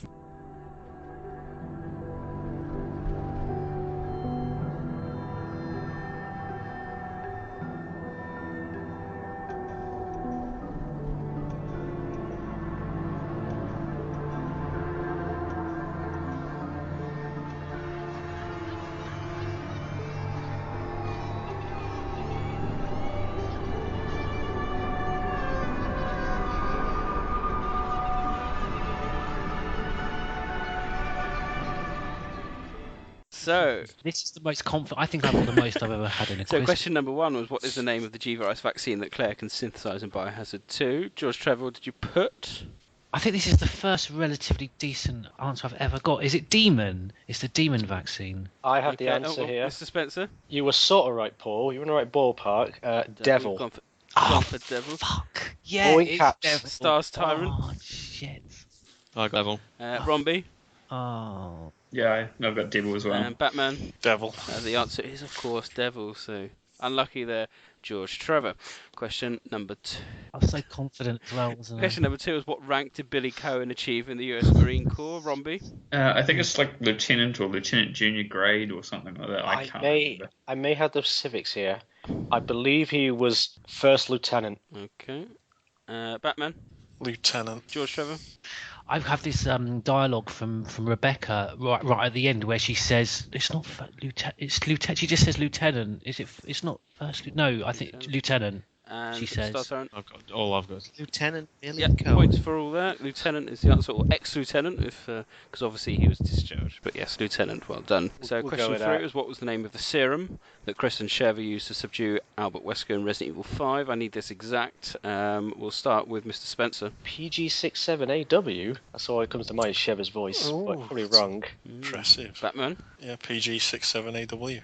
It's A/W. Yeah, PG67-AW. Stars Tyrant. All I've got is PG67AW. I know there is a / in there somewhere, but I couldn't remember what. Romby. I only had the start, which was PG, and the AW at the end. I couldn't remember the numbers. What the problem with me is that I'm good at remembering dialogue and stuff. George, what did you put? I don't care that I'm not getting a point because I was so impressed with myself that I knew PG and I knew AW, but I didn't know anything else. I knew there was some other shit in there as well, but I'm so pleased I remembered that bit. Yeah, so PG67AW. Well done. It's A/W, but yeah, all points. There's a clue in it now because it's like PG's progenitor, 67 is the year, and AW is Albert Wesker. Oh, a great little way of remembering it there. To serve you well in life. A bit serve late you now. well in life. Right. Question number 4 was what was the name of the handgun that Jill can create with handgun A parts A and B? Resident Evil 3 Nemesis. I know this. We'll come to Batman last. We'll go Mr. Spencer first. Can you remember the name of that? I just put custom handgun. That's wrong, but I didn't know what it was called. Sorry. George Trevor? I don't normally get guns at all, but Resident Evil 3, it's the Eagle 60. Okay. Romby? Yeah, I got that as well. It's the STI Eagle. Okay. And Stars Tyrant? I believe it's just called the Eagle 6.0. Yeah. Batman, what did you put? I didn't have a clue, sorry. It is 6.0. Well, so I'll give that to Romby as well, because I think he got. Finally, question number 5 was an interesting one. So what is the name of the music band that stayed at the Apple Inn and were to play a concert in Raccoon City before the outbreak caused it to be cancelled? Just as an insert, it's revealed in a poster in an alleyway in Resident Evil 3, and there are some special items in Outbreak that refer to this as well. Mr. Spencer, did you know this one? Electric Light Orchestra. ELO, I'm back. George Trevor? I've got no idea, but You're I not can that far tell you off, that then. if you... But if you do look at the notice board in the doctor's office in Resident Evil 3 in the hospital, there's a poster for a party they're going to have at Bar Jack's. Right, okay. Can I get a bonus point? Romby? No clue. No clue at all. Stars Tyrant? This is for the 5 out of 5. Do I get a bonus point if I mention the lead singer No. of Electric Light Orchestra? Jeff Lynne? No, no. I have no idea. This one. No, It's a tough Batman, one. put us out of our misery. Big E. Correct. How did you know that? Yes. Why did I know he was right as soon as he said that? Have you not asked that No. question before? Someone else has mentioned that in a podcast, the Big E. That's come up before. That's got to be some kind of reference to ecstasy, hasn't Who it? knows? I remember the poster in Resident Evil 3. Where's it mentioned in Outbreak? I haven't Special got. I don't items. have that Is it information. No. I didn't think it would. Oh wait, where? Oh, is it not an Outbreak question? No. No, it's a poster on Resident Evil 3. Oh, that must be where I remember it then. So let's from. look Oh. at the scores. We have joint winners today. Batman and Stars Tyrant finish on 4 apiece. Romby and Mr. Spencer on George, only 2. Oh, have I been on drugs this podcast? 'Cause general feeling of euphoria that I've done really well You're not on in drugs. the podcast. Well, I Well, you're suppose, not on drugs, Paul. well, I suppose compared to the last the Stars thing, I did quite well then. So I that- suppose. I was going to say, I can tell you the Big E has 2 special items in Outbreak. There's a ring and a mule that are both related to the band. Yeah, I was about to say that. Well done, then, thanks. That's alright. Beat you to it. I had to look it up. Fantastic. So that concludes this week's edition of Neptune's Biohazard Quiz. Join us for the next podcast and we'll have some more questions.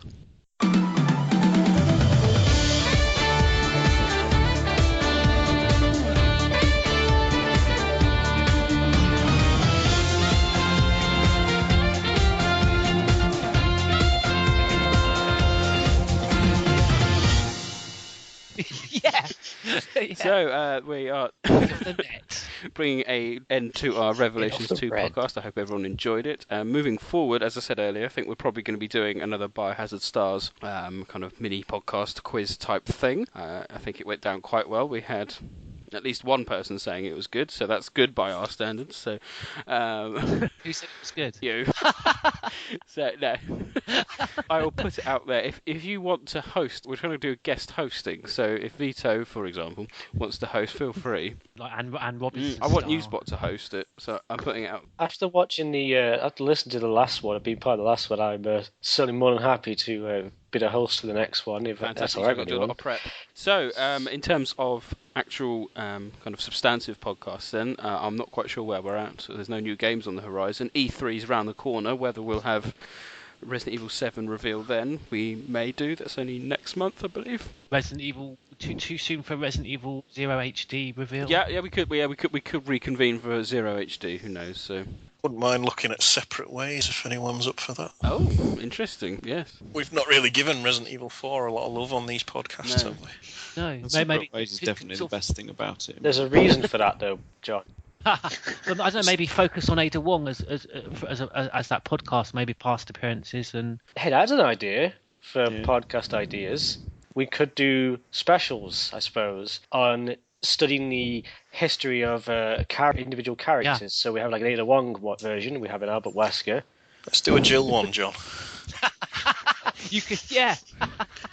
Oswald E. Spencer one would be pretty good. I think an Ada one would be really good, actually. Yeah, I'd love to do an Ada one, yeah. An Ada one for Ada one. Right, fantastic. So we'll bring you more details for that. Nick turned into Alan Partridge again. Not intentionally, I've never watched an episode.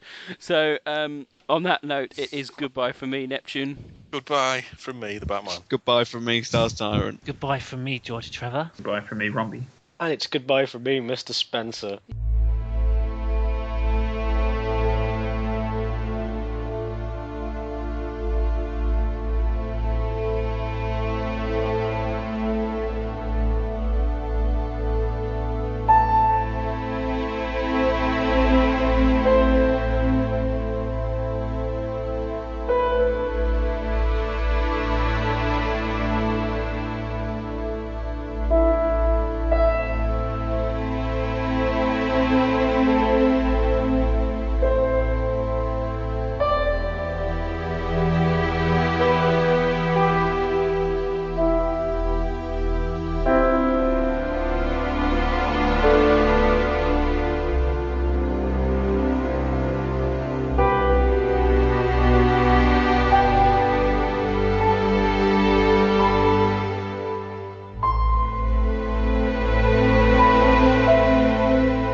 Very quiet. I'm hunting weapons.